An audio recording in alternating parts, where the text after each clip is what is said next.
ಎಲ್ರಿಗೂ hi, welcome to science ಅಡ್ಡ. So ಈ ತರಗತಿಯಲ್ಲಿ ಟಿ ಇ ಟಿನ ಲಾಸ್ಟ್ ಪೇಪರ್ ಆಗಿರುವಂಥ 2024ನ ಪೇಪರನ್ನು ನೋಡ್ತಾ ಇದ್ದೀವಿ. ಸೊ ಈಗಾಗಲೇ ನಾವು 2014ರಿಂದ ಸೀರೀಸನ್ನು ಶುರು ಮಾಡ್ಕೊಂಡು ಬಂದು 2024ರವರೆಗೆ ಮುಕ್ತಾಯಗೊಳಿಸುವಂಥ ಹಂತದಲ್ಲಿದ್ವಿ. ಸೊ ಈ ಕಳೆದ 8 ಟಿ ಇ ಟಿ ಪೇಪರ್ಗಳಿಗಿಂತ ಈ 9ನೇ T E T paper that is 2024ಅಲ್ಲಿ ಕೇಳಿರುವಂಥ ಟಿ ಇ ಟಿ ಪೇಪರು ಸ್ವಲ್ಪ ವಿಶೇಷವಾಗಿದೆ. ನಾನು ಅಬ್ಸರ್ವ್ ಮಾಡಿದ ಹಾಗೆ ಎಲ್ಲಕ್ಕಿಂತ ಟಫೆಸ್ಟ್ ಆಗಿರುವಂಥ ಪೇಪರೇ 2024 ಅಂತ ನಾನು ನೋಡ್ತಾ ಇದ್ದೀನಿ. ಯಾಕಂದರೆ ನಾನು 2014ರಿಂದ 2024ರವರೆಗೆ 360 ಡಿಗ್ರಿ ಆ್ಯಂಗಲಲ್ಲಿ ಸಂಪೂರ್ಣವಾಗಿ ವಿಶ್ಲೇಷಣೆ ಮಾಡುವಂಥ ಪ್ರಯತ್ನವನ್ನು ಮಾಡ್ತಾ ಬಂದಿದ್ದೆ. ಅದರಲ್ಲಿ ಈ ಸ್ಟಾರ್ಟಿಂಗ್ ಡೇಸಲ್ಲಿ ಇನಿಷಿಯಲ್ ಡೇಸಲ್ಲಿ ಟಿ ಇ ಟಿ ಪೇಪರ್ ಸ್ವಲ್ಪ ಸುಲಭವಾಗ್ತಾ ಇರುವಾಗೆ ಹಾಗೆ ನನಗೆ ಕಾಣಿತು. ಬಟ್ ಅದರಲ್ಲಿ 24 ಪೇಪರು ಸ್ವಲ್ಪ ಲಾಜಿಕಲ್ ಇದೆ ಪೇಪರು. ಈ ಪೇಪರ್ನ ನಾವು ನೋಡ್ತಾ ಹೋದರೆ ಈಗ ಮುಂಬರುವ 25 ಪೇಪರು ಏನಕ್ಕೋ ಸ್ವಲ್ಪ ಟಫೇ ಬರುವ ಹಾಗೆ ಕಾಣ್ತಾ ಇದೆ. ಬಟ್ ಆ ರೀತಿ ಹೆದರೋ ಅವಶ್ಯಕತೆ ಇಲ್ಲ. ಯಾಕಂದರೆ ಗೊತ್ತು ನಮಗೆಲ್ಲ ಏನೇನು ರಿಪೀಟೆಡ್ ಕಾನ್ಸೆಪ್ಟ್ ಅದಾವೆ, ಏನೇನವೆ, ನೀವು ಆಲ್ರೆಡಿ ಎಲ್ಲ ಪ್ರಿಪ್ರೇಷನ್ದಾಗಿದ್ದೀರಿ. But most of the time ಎಲ್ಲ ಕ್ವಶನ್ಸು ರಿಪೀಟೆಡ್ ಕಾನ್ಸೆಪ್ಟು ಮತ್ತು ರಿಪೀಟೆಡ್ ಕ್ವಶನ್ಗಳ ಮೇಲೆ ಎಕ್ಸಾಮ್ದಲ್ಲಿ ಬಂದಿರೋದನ್ನು ಅಬ್ಸರ್ವ್ ಮಾಡ್ತೀವಿ. ಸೊ ಏನೇ ಇರಲಿ, ನನ್ನ ಒಂದು ಅನಿಸಿಕೆ ಏನಂತಂದರೆ ಕಳೆದ 8 ಟಿ ಇ ಟಿಗಳಿಗೆ ಹೋಲಿಸಿದಾಗ ಈ 9ನೇ ಟಿ ಇ ಟಿ ಅಥವಾ 2024ನ ಟಿ ಇ ಟಿ ಸ್ವಲ್ಪ ಟಫ್ ಆಗಿರುವ ಹಾಗೆ ಕಾಣ್ತದೆ. ಬಟ್ ಹಾಗೇನಿಲ್ಲ, ನಾವೆಲ್ಲ degree, P G, M S C, B Ed ಎಲ್ಲ ಮುಗಿಸ್ಕೊಂಡು ಬಂದಿರ್ತೀವಿ. ಹಂಗಾಗಿ ಇದನ್ನು ಬಿಡಿಸೋದಂತ ಏನು ಅಷ್ಟೇನು ಕಷ್ಟದ ಕೆಲಸ ಏನಿಲ್ಲ. ಬಟ್ ನಿಮಗೆ ಈಸಿ ವೇದಲ್ಲಿ ನಾನು ತಿಳಿಸ್ಕೊಡೋಂಥ ಪ್ರಯತ್ನವನ್ನು ಮಾಡ್ತೀನಿ. ಸೊ ಈ ಪೇಪರ್ ನನಗಿರುವಂಥ ಜ್ಞಾನದ ಪರಿಧಿ ಒಳಗೆ, ನನಗಿರುವಂಥ ಅನುಭವದ ಒಂದರಿಂದ ನಾನು ಇದನ್ನು ಪೇಪರ್ ಸಾಲ್ವ್ ಮಾಡೋಂಥ ಪ್ರಯತ್ನ ಮಾಡ್ತಾ ಇದ್ದೀನಿ. ಸೊ ಇವತ್ತಿನ ಈ ಸೆಷನ್ನು 2024ನ ಟಿ ಇ ಟಿ ಪೇಪರನ್ನು ನಾನು ಮುಗಿಸ್ತಾ ಇದ್ದೀನಿ. ಬಟ್ ಇಲ್ಲಿಗೆ ನಮ್ಮ ಸೀರೀಸ್ ಅನ್ನೋದು ಮುಕ್ತಾಯವಾಗ್ತದೆ. ಬಟ್ ಒಂದು ನೆನಪಿರಲಿ, ಇನ್ನೊಂದು ನೆಕ್ಸ್ಟ್ ವೀಡಿಯೋದಲ್ಲಿ, ಐ ಥಿಂಕ್ ನಾಳೆ ಅಥವಾ ನಾಡಿದ್ದು ಇನ್ನೊಂದು ನೆಕ್ಸ್ಟ್ ವೀಡಿಯೋದಲ್ಲಿ ನಿಮಗೆ ಈ 2014ಲಿಂದ 24ಗೆ ಕವರ್ ಆಗಿರುವಂಥ ಟಾಪಿಕ್ಗಳು ಯಾವ್ಯಾವು ಅನ್ನೋದನ್ನೊಂದು ಸ್ಪೆಷಲ್ ವೀಡಿಯೋ ಮಾಡ್ತಾ ಇದ್ದೀನಿ. ಆ ಟಾಪಿಕ್ಗಳನ್ನ ನಥಿಂಗ್ ಬಟ್ ಅರ್ಥ ಆಗಿರ್ಬೋದು ನಿಮಗೆ. ಈ 14ರಿಂದ 24ವರೆಗೆ ಫಿಸಿಕ್ಸಲ್ಲಿ ಏನೇನು ಕವರ್ ಮಾಡಿದ್ದಾನೆ, ಕೆಮಿಸ್ಟ್ರಿಯಲ್ಲಿ ಏನೇನು ಕವರ್ ಮಾಡಿದ್ದಾನೆ, ಬಯಾಲಜಿಲಿ ಏನು ಕವರ್ ಮಾಡಿದ್ದಾನೆ, ಯಾವುದಕ್ಕೂ ಜಾಸ್ತಿ ವೇಟೇಜ್ ಕೊಟ್ಟಿದ್ದಾನೆ ಅನ್ನೋದನ್ನು ಈಗಾಗಲೇ ನಾನು ಪ್ರೆಸೆಂಟೇಷನ್ ರೆಡಿ ಮಾಡ್ಕೊಂಡಿದ್ದೀನಿ. ಅದನ್ನು ಜಸ್ಟ್ ನಿಮಗೆ ವಿಡಿಯೋ ಕ್ಲಾಸ್ ಮಾಡಬೇಕಾಗಿದೆ ಅಷ್ಟೇ ಉಳ್ಕೊಂಡ್ಬಿಟ್ಟಿದೆ. ಹಂಗಾಗಿ ಇದನ್ನು ಐ ಥಿಂಕ್ ನಾಳೆ ನಾಡಿದ್ದಲ್ಲಿ ನಿರೀಕ್ಷೆ ಮಾಡ್ಬೋದು. ಯಾಕೆಂದರೆ ಈ ಹೊಸದಾಗಿ ಫೀಲ್ಡಿಗೆ ಬಂದವರಿಗೆ, ಐ ಥಿಂಕ್ ಈ 2-3 ವರ್ಷಗಳಲ್ಲಿ ಏನಾದರೂ ಟಿ ಇ ಟಿ ಕಂಪ್ಲೀಟ್ ಮಾಡ್ಕೊಂಡವರಿಗೆ ಏನು ಓದಬೇಕು ಅನ್ನೋದು ಗೊತ್ತಿಲ್ಲ, ಯಾವ ಸಿಲೆಬಸ್ಸನ್ನು ಕವರ್ ಮಾಡಬೇಕನ್ನೋದು ಅವ್ರಿಗೆ ಪಕ್ಕ ಮಾಹಿತಿ ಇರಲ್ಲ. ಆ ಒಂದು ದೃಷ್ಟಿಯಲ್ಲಿ ಇಟ್ಕೊಂಡು ನಾನು ಈ 3 ಸಬ್ಜೆಕ್ಟ್ಗಳನ್ನು ಬೈಫರ್ಕೇಷನ್ ಮಾಡ್ಕೊಂಡ್ಬಿಟ್ಟು ಯಾವ್ಯಾವ ಸಬ್ಜೆಕ್ಟಲ್ಲಿ ಯಾವುದಕ್ಕೆ ಫೋಕಸ್ ಮಾಡಿದ್ದಾನೆ, ಯಾವ ಸಬ್ಜೆಕ್ಟ್ಗೆ ಜಾಸ್ತಿ ವೇಟೇಜ್ ಕೊಟ್ಟಿದ್ದಾನೆ ಅನ್ನೋದನ್ನು ಆದಷ್ಟು ಬೇಗನೆ ಒಂದು ವಿಡಿಯೋ ಮಾಡಿ ನಿಮಗೆ ಅಪ್ಲೋಡ್ ಮಾಡ್ತೀನಿ, ನಿರೀಕ್ಷೆ ಮಾಡಿ.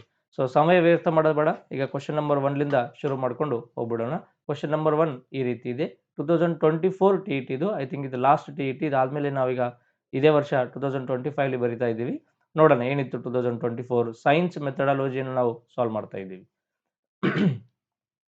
ಕ್ವಶನ್ ನಂಬರ್ 1 ಈ ರೀತಿ ಇತ್ತು. 1 ಅಂದರೆ ಇದು ಗೊತ್ತಲ್ಲ ನಿಮಗೆ, 121ಲಿಂದ ನಮ್ಮ ಕ್ವಶನ್ ಶುರು ಆಗ್ತವೆ.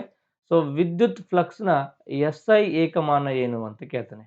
ವಿದ್ಯುತ್ flux nothing but electric flux ಅಂತ ಕರಿತೀವಿ.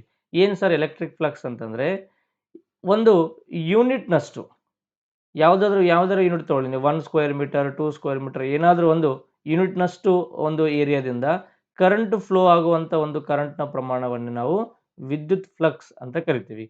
ದ ಡೆಫಿನೇಷನ್ ಏನಿದೆ ನೋಡಿ, electric flux is A quantity, ಒಂದು ವಿದ್ಯುತ್ನ ಪ್ರಮಾಣ ಇದು, that represents the flow of all electric field through a surface ಅಂತ ನೋಡ್ತೀವಿ. ಒಂದು ಸರ್ಫೇಸ್ ಅಂದರೆ ಒಂದು ಸಮತಲ, ಒಂದು ನಿರ್ದಿಷ್ಟವಾಗಿರುವಂಥ ಸಮತಲ ಮುಖಾಂತರ ಎಷ್ಟು ವಿದ್ಯುತ್ ಹರಿತಾ ಇದೆ, ಅದರ ಕ್ವಾಂಟಿಟಿ ಎಷ್ಟು ಅನ್ನೋದನ್ನು ನಾವು ಎಲೆಕ್ಟ್ರಿಕ್ ಫ್ಲಕ್ಸ್ ಅಂತ ಕರಿತೀವಿ.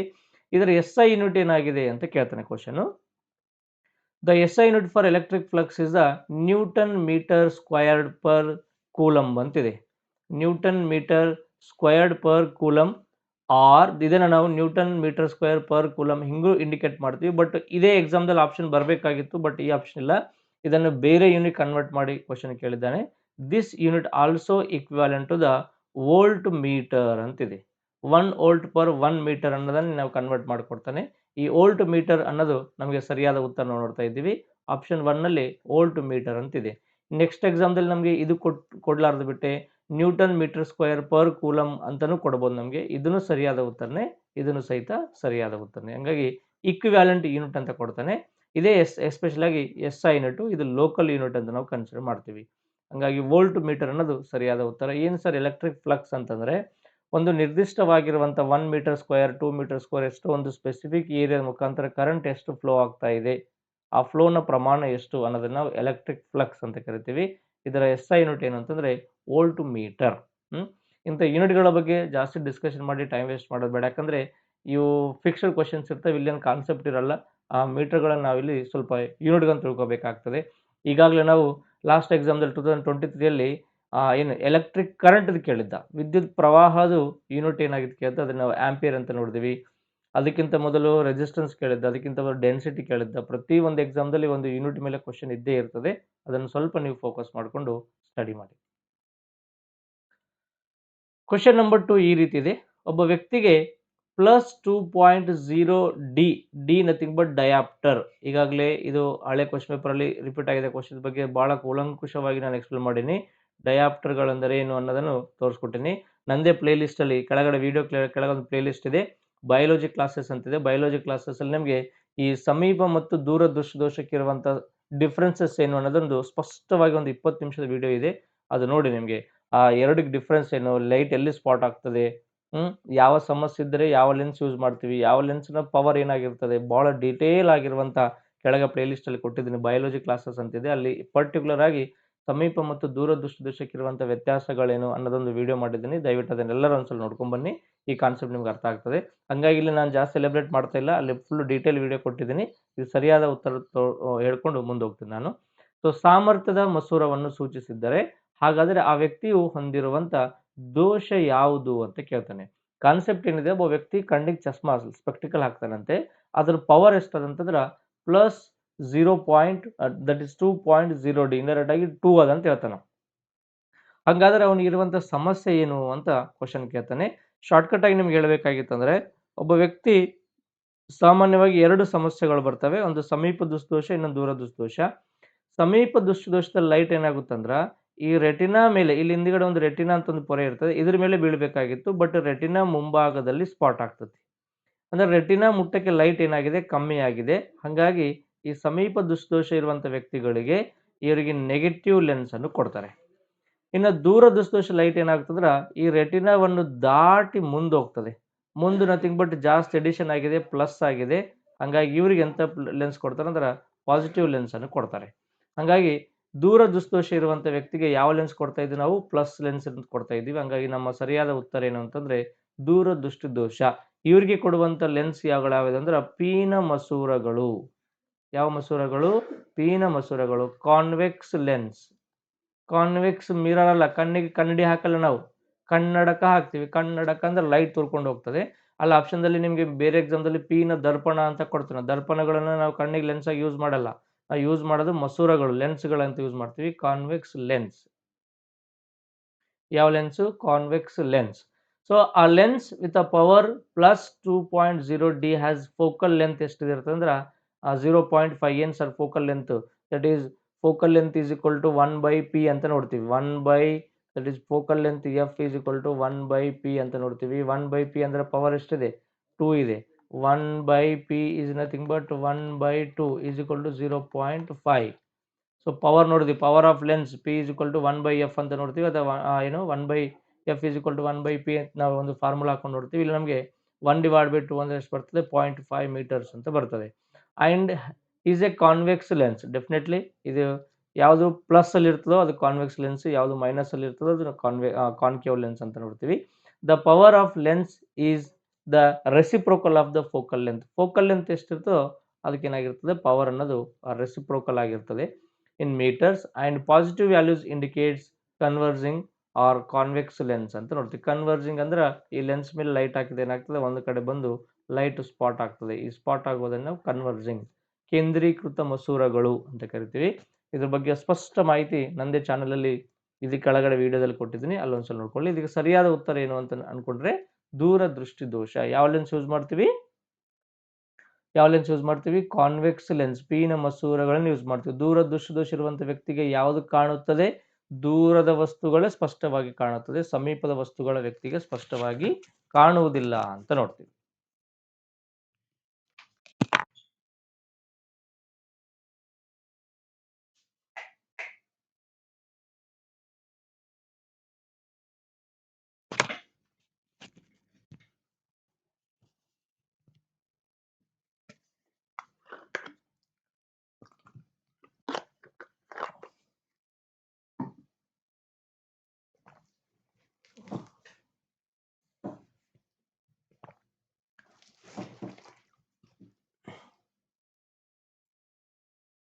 Next question number 3. ನೋಡಿ, ಕ್ವಶನ್ ನಂಬರ್ 3 ಕಂಪ್ಲೀಟ್ಲಿ ಫಿಸಿಕ್ಸ್ಗೆ ಸಂಬಂಧಪಟ್ಟ ಒಂದು ಕ್ವಶನ್ ಇದೆ. ಈ ಕ್ವಶನ್ ಯಾವ ರೀತಿ ಇದೆ ನೋಡಿ. 4 ಓಮ್ ಒಟ್ಟು ರೋಧವನ್ನು ನೀಡುವ ರೋಧಕಗಳ ಜೋಡಣೆಯನ್ನು ಗುರುತಿಸಿ. ಸೊ ಇಲ್ಲಿ ಸೀರೀಸ್ ಮತ್ತು ಪ್ಯಾರಲಲ್ ಕನೆಕ್ಷನ್ ನಮಗೆ ರೆಸಿಸ್ಟೆನ್ಸ್ ಕೊಟ್ಟಿದ್ದಾನೆ. ಇಲ್ಲಿ ಯಾವ ಒಂದು ಆಪ್ಷನ್ ಅಲ್ಲಿ ಒಟ್ಟು ರೆಸಿಸ್ಟೆನ್ಸ್ 4 ಓಮ್ ಆಗ್ತದೆ ಅಂತ ಕೇಳ್ತಾನೆ ಕ್ವಶನ್. ನೋಡಿ, ಕ್ವಶನ್ ಅರ್ಥ ಮಾಡ್ಕೊಳ್ಳೋದ್ರೊಳಗೆ ಸ್ವಲ್ಪ ಟೈಮ್ ಹಿಡಿತದೆ ನಮಗೆ, ಯಾಕಂದ್ರೆ ಅದು ಫಸ್ಟ್ ಆಫ್ ಆಲ್ ಗೊತ್ತಲ್ಲ, ಕ್ವಶನ್ ಇಂಗ್ಲಿಷ್ ಅಲ್ಲಿ ಇರ್ತದೆ. ಅದನ್ನು ಕನ್ನಡಕ್ಕೆ ಟ್ರಾನ್ಸ್ಲೇಟ್ ಮಾಡೋದ್ರಿಂದ ಅದು ಮೀನಿಂಗ್ ಉಲ್ಟಾಪಲ್ಟ ಆಗ್ಬಿಡ್ತದೆ ನಮಗೆ, ಹೌದಲ್ಲ. ರಾಮನು ಕಾಡಿಗೆ ಹೋದನು ಅಂತಂದ್ರೆ ಹೋದನು ರಾಮನು ಕಾಡಿಗೆ ಅಂತ ಆಗ್ತದೆ. ಹಂಗ ಉಲ್ಟಾ ಆಗ್ತದೆ ಸ್ವಲ್ಪ ಕನ್ನಡ ಇಂಗ್ಲಿಷ್, ಅದು ಅರ್ಥ ಮಾಡ್ಕೋಬೇಕು. ಇಲ್ಲಿ ಒಟ್ಟು 4 ರೋಧವನ್ನು ಅನ್ನೋ ವರ್ಡ್ ಬದಲಾಗಿ 4 ಓಮ್ ಒಟ್ಟು ರೋಧವನ್ನು ನೀಡುವ ರೋಧಕಗಳ ಜೋಡಣೆ ಗುರುತಿಸಿ ಅಂತ ಕೇಳ್ತಾನೆ. ಈಗಾಗಲೇ ಇದ್ರ ಮೇಲೆ ಪ್ರತಿ ವರ್ಷನೂ ಎಕ್ಸಾಮ್ದಲ್ಲಿ ಕ್ವಶನ್ ರೈಸ್ ಆಗ್ತಾ ಬಂದಿದೆ ರೋಧಕಗಳ ಬಗ್ಗೆ. ನೋಡಿ, ನಿಮ್ಗೊಂದು ಶಾರ್ಟ್ಕಟ್ ಹೇಳ್ಕೊಟ್ಟಿನಿ ನಾನು. ಯಾವಾಗಲೂ ಈ ರೆಸಿಸ್ಟೆನ್ಸ್ಗಳು ಈ ರೀತಿ ಸ್ಟ್ರೇಟ್ ಲೈನ್ ಇತ್ತು ಅಂತಂದ್ರೆ ಇವುಗಳನ್ನು ನಾವು ಸೀರೀಸ್ ಕನೆಕ್ಷನ್ಸ್ ಅಂತ ಕರಿತೀವಿ. ಆದ್ರೆ ಈ ರೀತಿ ಸ್ಟ್ರೇಟ್ ಬದಲಾಗಿ ಒಂದ್ರ ಕೆಳಗೆ ಒಂದು ಏನಾದ್ರೆ ಕನೆಕ್ಷನ್ ಕೊಟ್ಟಿದ್ದಾರೆ ಇವಕ್ಕೆ ನಾವು ಪ್ಯಾರಲಲ್ ಅಂತ ಕರಿತೀವಿ. ಈ ಚಿತ್ರ ನೋಡಿದ್ರೆ ಸೀರೀಸ್ ಇದಾವೆ, ಪ್ಯಾರಲಲ್ ಐತೆ. ನೋಡಿ, ಇದು ಸೀರೀಸು, ಇವೆರಡು ಪ್ಯಾರಲಲ್. ಇದು ಸೀರೀಸು, ಇವೆರಡು ಪ್ಯಾರಲಲ್ ನೋಡ್ತೀವಿ. ಇವೆರಡು ಸೀರೀಸ್ ಅಂತ ನೋಡ್ತೀವಿ. ಇದು ಸೀರೀಸ್ ಇದೆ, ಇವೆರಡು ಪ್ಯಾರಲಲ್ ಇದೆ. ಇದು ಸೀರೀಸ್ ಇದೆ, ಇವೆರಡು ಪ್ಯಾರಲಲ್ ಇದೆ. ಒಟ್ಟ ಸೀರೀಸ್ ಮತ್ತು ಪ್ಯಾರಲಲ್ ಎರಡನ್ನು ಸೇರಿಸಿದಾಗ ನಮ್ಗೆ ಆನ್ಸರ್ ಎಷ್ಟು ಬರ್ಬೇಕಂತೆ? 4 ರೋಧ ಅಂತ ಬರ್ಬೇಕಂತೆ. ಅದಕ್ಕೆ ನಿಮ್ಗೆ ಸೀರೀಸ್ ಗೊತ್ತು, ನಿಮ್ಗೆ ಈಸಿಯಾಗಿ ಡೈರೆಕ್ಟ್ ಆಗಿ ರೆಸಿಸ್ಟೆನ್ಸ್ ಎಷ್ಟದಷ್ಟು R1 ಪ್ಲಸ್ R2 ಎಲ್ಲ ಪ್ಲಸ್ ಮಾಡ್ಕೊತಿದ್ರೆ ಮುಗಿತದೆ. ಬಟ್ ಪ್ಯಾರಲಲ್ ಮಾಡೋ ಸ್ವಲ್ಪ ಕಷ್ಟ ಐತಿ. ಕಷ್ಟ ಏನಿಲ್ಲ, 1/R ಅಂತ R1 ಅಂತ ಬರ್ತದೆ. 1/R1 ಪ್ಲಸ್ 1/R2 ಎಲ್ಲ LCM ತಗೊಂಡು ಮಾಡ್ಬೇಕಾಗ್ತದೆ. ಏನೇ ಇರ್ಲಿ ಸರ್, ಇದು ಒಟ್ಟು 4 ರೋಧ ಎಲ್ಲಿ ಬರ್ತದೆ ಸರ್? ಈ 4 ಆಪ್ಷನ್ದಲ್ಲಿ ಯಾವ್ದು ಸರಿ ಇರ್ಬೋದು ಅಂತಂದ್ರೆ ಯಾವ್ದು ಸರಿ ಅನ್ನೋದನ್ನು 4 ಟೆಸ್ಟ್ ಮಾಡಿ ನೋಡೋಣ, ಎಲ್ಲಿ ಆನ್ಸರ್ ಬರ್ತದೆ ನಮ್ಗೆ ಅನ್ನೋದು ಚೆಕ್ ಮಾಡೋಣ. ನೋಡಿ, ಇಲ್ಲಿ ಫಸ್ಟ್ 6 ರೆಸಿಸ್ಟೆನ್ಸ್ ಅಂತದ. ಇದು ಸೀರೀಸ್ ಅಂದ್ರೆ R1 ಡೈರೆಕ್ಟ್ R1 ಬಂತು ನನಗೆ. ಈಗ ಎಷ್ಟು ಬಂತು ನನಗೆ? 6 ಅಂತ ಬಂತು. ಈಗ ಇವೆರಡದು ನಾನು ಏನು ತಗೋಬೇಕು? ಈಗ R1 ಡಿವೈಡೆಡ್ ಬೈ R2. ಇದಕ್ಕೆ ನಾನು ಫಸ್ಟ್ R1 ಅಂತ ತಗೋತೀನಿ, ಇದಕ್ಕೆ ನಾನು R2 ಅಂತ ತಗೋತೀನಿ. ಇವೆರಡು ಯಾವ ಕನೆಕ್ಷನ್ಸ್ ಅದಾವ? ಪ್ಯಾರಲಲ್ ಕನೆಕ್ಷನ್ಸ್ ಅದಾವ. ಅವಾಗ ನಮ್ಗೆ ಏನು ಬರ್ತದೆ?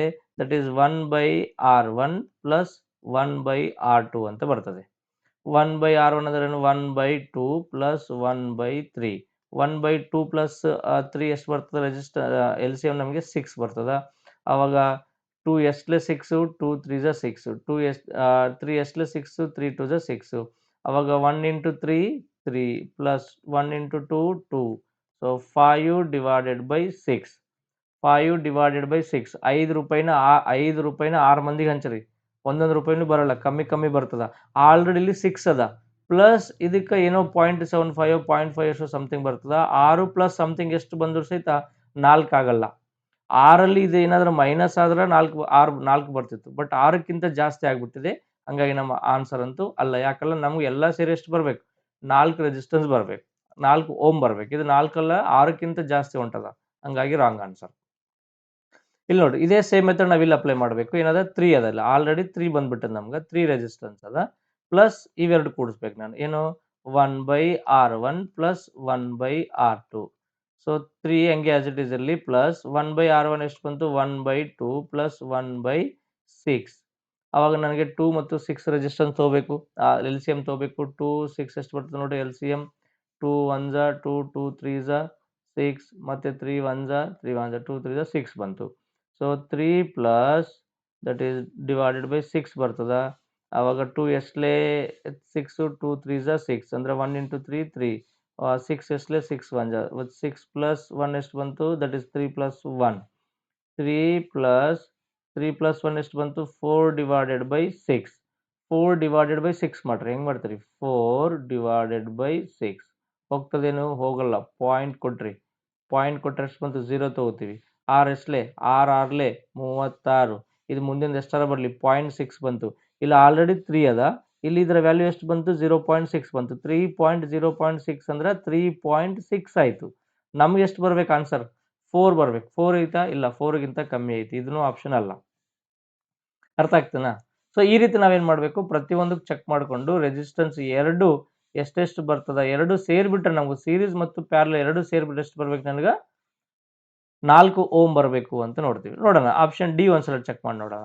ಇಲ್ಲಿ ಆಲ್ರೆಡಿ ಸೀರೀಸ್ ಅಲ್ಲಿ ಎಷ್ಟದ 2 ಅದ ಪ್ಲಸ್ ಇವೆರಡು ಕೂಡಿಸ್ಬೇಕು 1/r1 ಪ್ಲಸ್ 1/r2 1/r ಯಾಕೆ ಮಾಡತ್ತೀವಿ ನಾವು ಇವು ಪ್ಯಾರಲಲ್ ಕನೆಕ್ಷನ್ಸ್ ಅದಾವ ಪ್ಯಾರಲಲ್ ಕನೆಕ್ಷನ್ ಫಾರ್ಮುಲಾ ಏನದ ಒಟ್ಟು ರೆಸಿಸ್ಟೆನ್ಸ್ ಫೈಂಡ್ ಮಾಡಬೇಕಾದ್ರೆ 1 ರೆಸಿಪ್ರೋಕಲ್ ಆಫ್ ತಗೋಬೇಕು ನಾವು ಅವಾಗ 2 ಪ್ಲಸ್ 1/r ಅಂದ್ರೆ ಎಷ್ಟು 1/3 ಪ್ಲಸ್ 1/6 ಅಂತದ 1/3 ಫಸ್ಟ್ ತೊಗೊಂಡಿನಿ 1/6 ಅಂತ ತೊಗೊಂಡಿನಿ ಅವಾಗ 2 ಪ್ಲಸ್ ಆಸ್ ಇಟ್ ಇಸ್ ಇರಲಿ ಈ 3 ಮತ್ತು 6 ಗೊತ್ತು ನಿಮ್ಗೆ LCM ಎಷ್ಟು ಬರ್ತದ 6 ಬರ್ತದ ಅವಾಗ 3 ಎಷ್ಟಲೆ 6 3 2s 6 6 ಎಷ್ಟಲೆ 1 6 6 1 ಜಾ so 1 into 2 2 plus 1 into 1 1 so 2 plus ಏನಾಗ್ತದೆ ನಮ್ಗೆ ಇಲ್ಲಿ 2 ಪ್ಲಸ್ 1 ಎಷ್ಟಾಯ್ತು 3 ಡಿವೈಡೆಡ್ ಬೈ 6 ಸೊ 2 ಪ್ಲಸ್ ಇದು ನಾವೀಗ ನಮ್ಗೇನು ಬೇಕು R1 ಬೇಕು R1 ಬೇಕಾದ್ರೆ ಏನು ಮಾಡ್ಬೇಕು ಇದಕ್ಕೆ ನಾವು ರೆಸಿಪ್ರೋಕಲ್ ಮಾಡ್ಬೇಕು ರೆಸಿಪ್ರೋಕಲ್ ಮಾಡಿದ್ರೆ 6 ಡಿವೈಡೆಡ್ ಬೈ 3 ಸೊ 2 ಪ್ಲಸ್ 3 ಒಂದ್ಲೆ 3 ಎರಡ್ಲೆ ಅಂದ್ರೆ 2/1 ಅಂದ್ರೆ ಎಷ್ಟು ಬಂತು ಇದನ್ನು ಸಹಿತ 2 ಬಂತು ನೋಡಿ ಇಲ್ಲಿ 2 ಪ್ಲಸ್ 2 ಅಂದ್ರೆ ಎಷ್ಟು ಬಂತು ಆನ್ಸರ್ ನನಗೆ 4 ಬಂತಾ yes this is the right answer so 4 resistance ಬರ್ಬೇಕು ನಮಗೆ ಸರ್ ಇಲ್ಲಿ ಯಾಕೆ ಉಲ್ಟಾ ಮಾಡ್ಕೊಂಡಿರಿ ಅಂತಂದ್ರೆ ಉಲ್ಟಾ ಯಾಕೆ ಮಾಡ್ಕೋಬೇಕು ಗೊತ್ತಾಯ್ತಲ್ಲ ಉಲ್ಟಾ ಯಾಕೆ ಮಾಡ್ಕೋತೀರಿ ಇದನ್ನು ರೆಸಿಪ್ರೋಕಲ್ ನಮ್ಗೆ 1/r ತಗೊಂಡಿ ನಮ್ಗೆ 1/r ಬೇಕಾಗಿಲ್ಲ ಆರ್ ಬೇಕಷ್ಟೇ ರೆಸಿಸ್ಟೆನ್ಸ್ ಬೇಕಷ್ಟೇ ಹಂಗಾಗಿ ಮತ್ತೆ ನಾವು ಇದನ್ನು ರೆಸಿಪ್ರೋಕಲ್ ಇಲ್ಲಿ ಮಾಡಿಲ್ಲಲ್ಲ ಮಾಡಿದ್ರು ಬರಲ್ಲ ನೋಡಿ ಇಲ್ಲಿ 4 ಅದ 4 ಮಾಡಿದ್ರೆ ಏನಾಗ್ತದ 4/6 ಇದ್ದು 6/4 ಮಾಡ್ರಿ 6/4 ಸಹಿತ ನಮ್ಗೆ ಆನ್ಸರ್ 2 ಬರಲ್ಲ ಇಲ್ಲಿ ಸಹಿತ 5/6 ಇದ್ದು 6/5 ಮಾಡ್ರಿ ಇಲ್ಲೂ ಸಹಿತ ನಮ್ಗೆ ಆನ್ಸರ್ ಬರಲ್ಲ ಬಟ್ ಇಲ್ಲಿ ನಮ್ಗೆ ಸರಿಯಾದ ಉತ್ತರ ಬರ್ತದೆ ಸೊ 2 + 2 = 4 ಓಮ್ ಅಂತ ನಾವು ಲೆಕ್ಕ ಇಡ್ತೀವಿ ಇದು ಸಹಿತ ನೀವು ಚೆಕ್ ಮಾಡಿ ನೋಡಿ ಇದನ್ನು ಸಹಿತ ನಮ್ಗೆ ಆನ್ಸರ್ ಸರಿಯಾಗಿ ಬರಲ್ಲ ಹಂಗಾಗಿ ನಮಗೆ ಸರಿ ಉತ್ತರ ಎಷ್ಟು ಅಂತಂದ್ರೆ 4 ಓಮ್ ಬರೋ ಆನ್ಸರ್ ಇದೆ ಸೊ ಈ ರೀತಿ ನಾವು ಸ್ವಲ್ಪ ತಲೆ ವಿಚಾರ ಮಾಡಿಕೊಂಡು ಆ ಕ್ವಶನ್ ನಾವು ಆನ್ಸರ್ ಮಾಡಬೇಕಾಗ್ತದೆ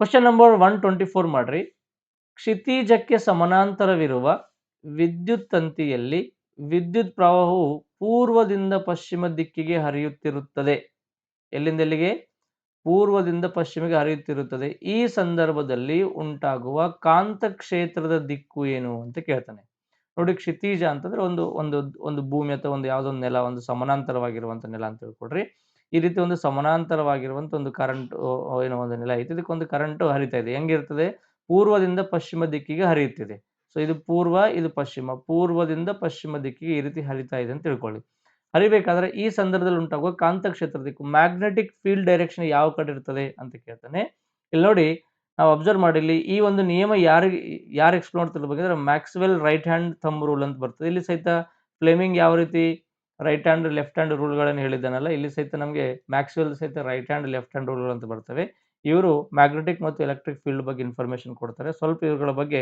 ನೆನ್ಪಿಟ್ಕೊಳ್ಳಿ ನೀವು in the direction of magnetic field ಅವಾಗ clock wise when viewed from east to east end ಅಂತ ನೋಡ್ತೀವಿ ಸೊ ನಾವು ಪೂರ್ವದಿಂದ ನಾವು ಅಬ್ಸರ್ವ್ ಮಾಡಿದಾಗ ಅದು ಯಾವ ದಿಕ್ಕಲ್ಲಿ ಅಂತಂದ್ರೆ ಪ್ರದಕ್ಷಿಣ ದಿಕ್ಕಲ್ಲಿ ಕ್ಲಾಕ್ ವೈಸ್ ಅಂದ್ರೆ ಗಡಿಯಾರದ ದಿಕ್ಕು ಅಂತ ನೋಡ್ತೀವಿ ಮತ್ತೆ in aunty clock wise when viewed from the west ನಾವು ಪಶ್ಚಿಮದಿಂದ ನೋಡಿದಾಗ ನಮಗೆ ಗಡಿಯಾರದ ವಿರುದ್ಧ ದಿಕ್ಕಲ್ಲಿ ಕಾಣ್ತದೆ ಅಂತ ನೋಡ್ತೀವಿ ಸೊ ನಾವು ಕ್ಲಾಕ್ ವೈಸ್ ನೋಡೋದು ಯಾವಾಗ ಅಂದ್ರೆ ಈಸ್ಟ್ ಡೈರೆಕ್ಷನ್ಲಿಂದ ಆಂಟಿ ಕ್ಲಾಕ್ ವೈಸ್ ನೋಡೋದು ಎಲ್ಲಿಂದ ಅಂತಂದ್ರೆ ನಾವು ವೇಸ್ಟ್ ಡೈರೆಕ್ಷನ್ ಅಂತ ನೋಡ್ತೀವಿ ಹಂಗಾಗಿ ಈ ರೀತಿ ನಾವು ಕರೆಂಟ್ ಮೇಲ್ಮುಖವಾಗಿ ಅಥವಾ ಕ್ಷಿತಿಜಕ್ಕೆ ಸಮಾನಾಂತರವಾಗಿ ಚಲಿಸುತ್ತಿರುವಾಗ ನಮಗಿದು ಕ್ಲಾಕ್ ವೈಸ್ ಡೈರೆಕ್ಷನ್ ನೋಡಿ ಗಡಿಯಾರದಕ್ಕೆ ಗಡಿಯಾರ ಹೆಂಗೆ ಚಲಿಸ್ತಲ್ಲ ಈ ರೀತಿ ಗಡಿಯಾರ ದಿಕ್ಕಲ್ಲಿ ಏನಾಗ್ತದಂತೆ ಚಲಿಸದಂತೆ ಇದನ್ನ ನಾವು ಆ ಕೈಯನ್ನು ಹಿಂಗಿರುವಂತ ಒಂದು ಫೀಲ್ಡ್ ಅನ್ನು ನಾವು ಈ ರೀತಿ ಡೌನ್ವರ್ಡ್ ಮಾಡಿದಾಗ ನಮ್ಮ ಡೈರೆಕ್ಷನ್ ಏನಾಗ್ತದೆ ಉಲ್ಟಾ ಆಗ್ಬಿಡ್ತದೆ ಅದು ಆಂಟಿ ಕ್ಲಾಕ್ ವೈಸ್ ಆಗ್ತದೆ ಅಂತ ನೋಡ್ತೀವಿ ಹಂಗಾಗಿ ನಮಗೆ ಸರಿಯಾದ ಉತ್ತರ ನಾವು 3 ನೋಡಬಹುದು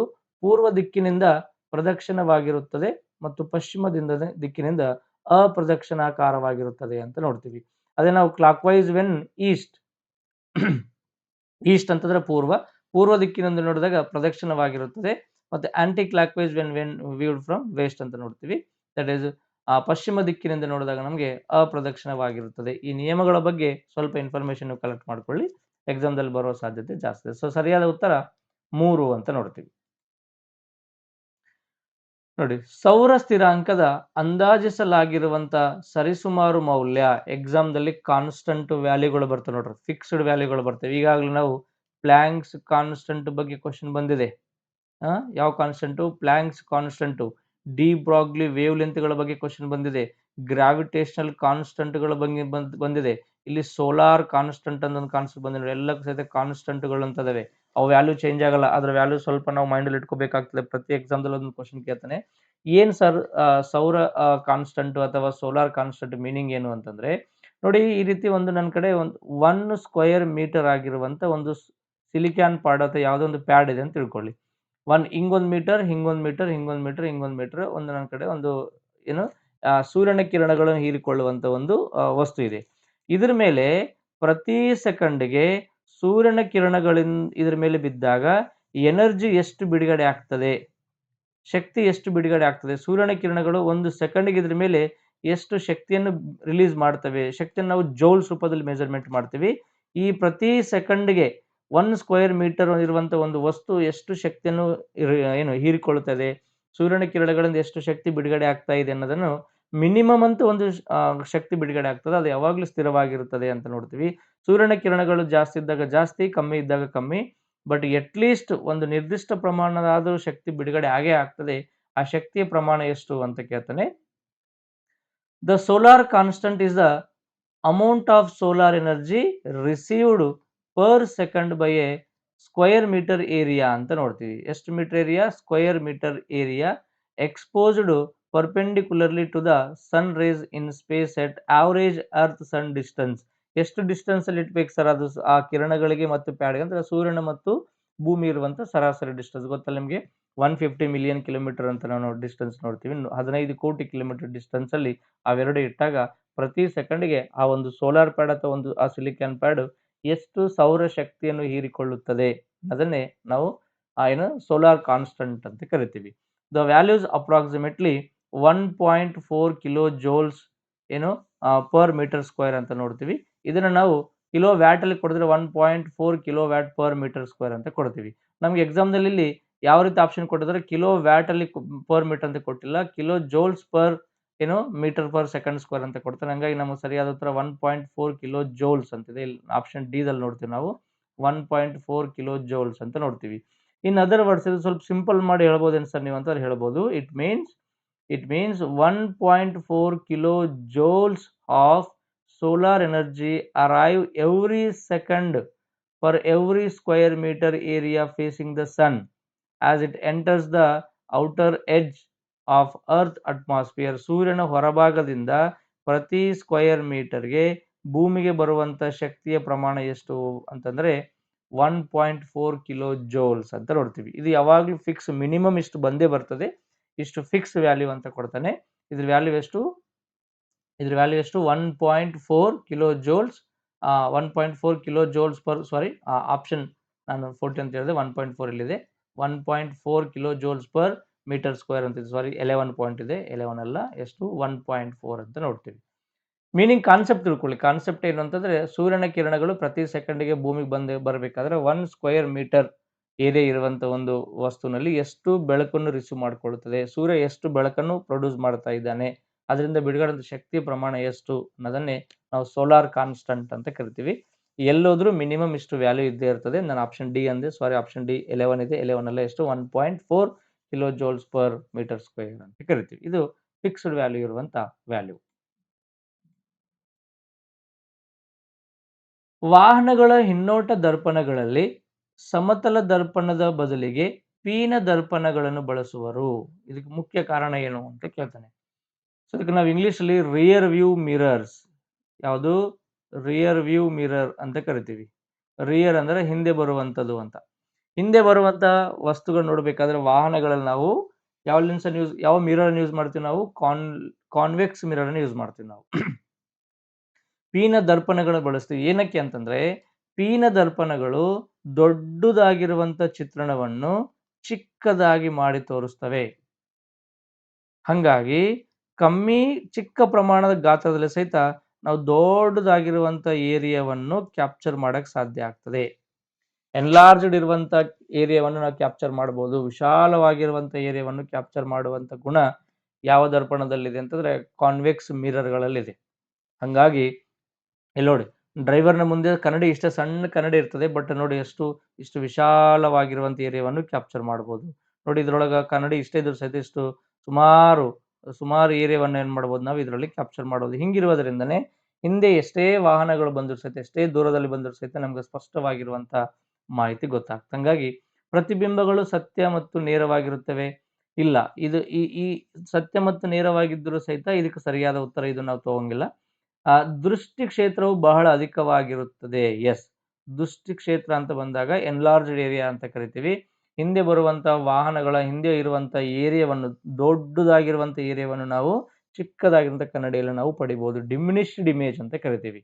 ಯಾವುದು? ಯಾವ ಇಮೇಜು? ಡಿಮಿನಿಷ್ಡ್ ಇಮೇಜ್ ಚಿಕ್ಕದಾಗಿರುವಂತ ಏರಿಯಾವನ್ನು ನಾವು ಕ್ಯಾಪ್ಚರ್ ಮಾಡ್ತೀವಿ ಅಂತ ಅರ್ಥ. ಹಂಗಾಗಿ ಇದೇ ನಮಗೆ ಈ ಎಕ್ಸಾಮ್ಗೆ ಸರಿಯಾದ ಉತ್ತರವನ್ನು ಕೊಟ್ಟಿರ್ತಾನೆ. ದೃಷ್ಟಿ ಕ್ಷೇತ್ರವು ಬಹಳ ಅಧಿಕವಾಗಿರುತ್ತದೆ. ಹಾಗಾಗಿ ದೊಡ್ಡದಾಗಿ ಇರುವಂತವನ್ನು ಚಿಕ್ಕದಾಗಿರುವಂತ ಕನ್ನಡಿಯಲ್ಲಿ ಪಡೆಯಲು ಸಾಧ್ಯವಾಗಿರುವುದರಿಂದ ಇದನ್ನು ನಾವು ಪಡಿತೀವಿ. ಹಾಗಾಗಿ ಪ್ರತಿಬಿಂಬಗಳ ಗಾತ್ರ ದೊಡ್ಡದಾಗಿರ್ತಿಲ್ಲ, ಚಿಕ್ಕದಾಗಿರ್ತದೆ. ವಸ್ತು ಗಾತ್ರ ದೊಡ್ಡದಿರ್ತದೆ, ಪ್ರತಿಬಿಂಬ ಏನಾಗಿರ್ತದೆ? ಚಿಕ್ಕದಾಗಿರ್ತದೆ. ಪ್ರತಿಬಿಂಬಗಳು ಸತ್ಯ ಮತ್ತು ನೇರವಾಗಿರುತ್ತವೆ. ಇಲ್ಲ, ಸತ್ಯ ಮತ್ತು ಮಿಥ್ಯದ ಮೇಲೆ ಕೇಳಿಲ್ಲ ಈ ಕಾನ್ಸೆಪ್ಟ್. ಇದು ಎಷ್ಟು ಏರಿಯಾವನ್ನು, ವೈಡ್ ಏರಿಯಾವನ್ನು ಕವರ್ ಮಾಡ್ತೀವಿ ಅನ್ನೋ ಆಧಾರದ ಮೇಲೆ ಕೇಳಿರುವಂತ ಕ್ವಶನ್. ಹಾಗಾಗಿ ರೈಟ್ ಆನ್ಸರ್ ಏನು ಅಂತಂದ್ರೆ ದೃಷ್ಟಿ ಕ್ಷೇತ್ರ ಬಹಳ ಅಧಿಕವಾಗಿರುತ್ತೆ ಅನ್ನೋದು ನಮಗೆ ಸರಿಯಾದ ಉತ್ತರ.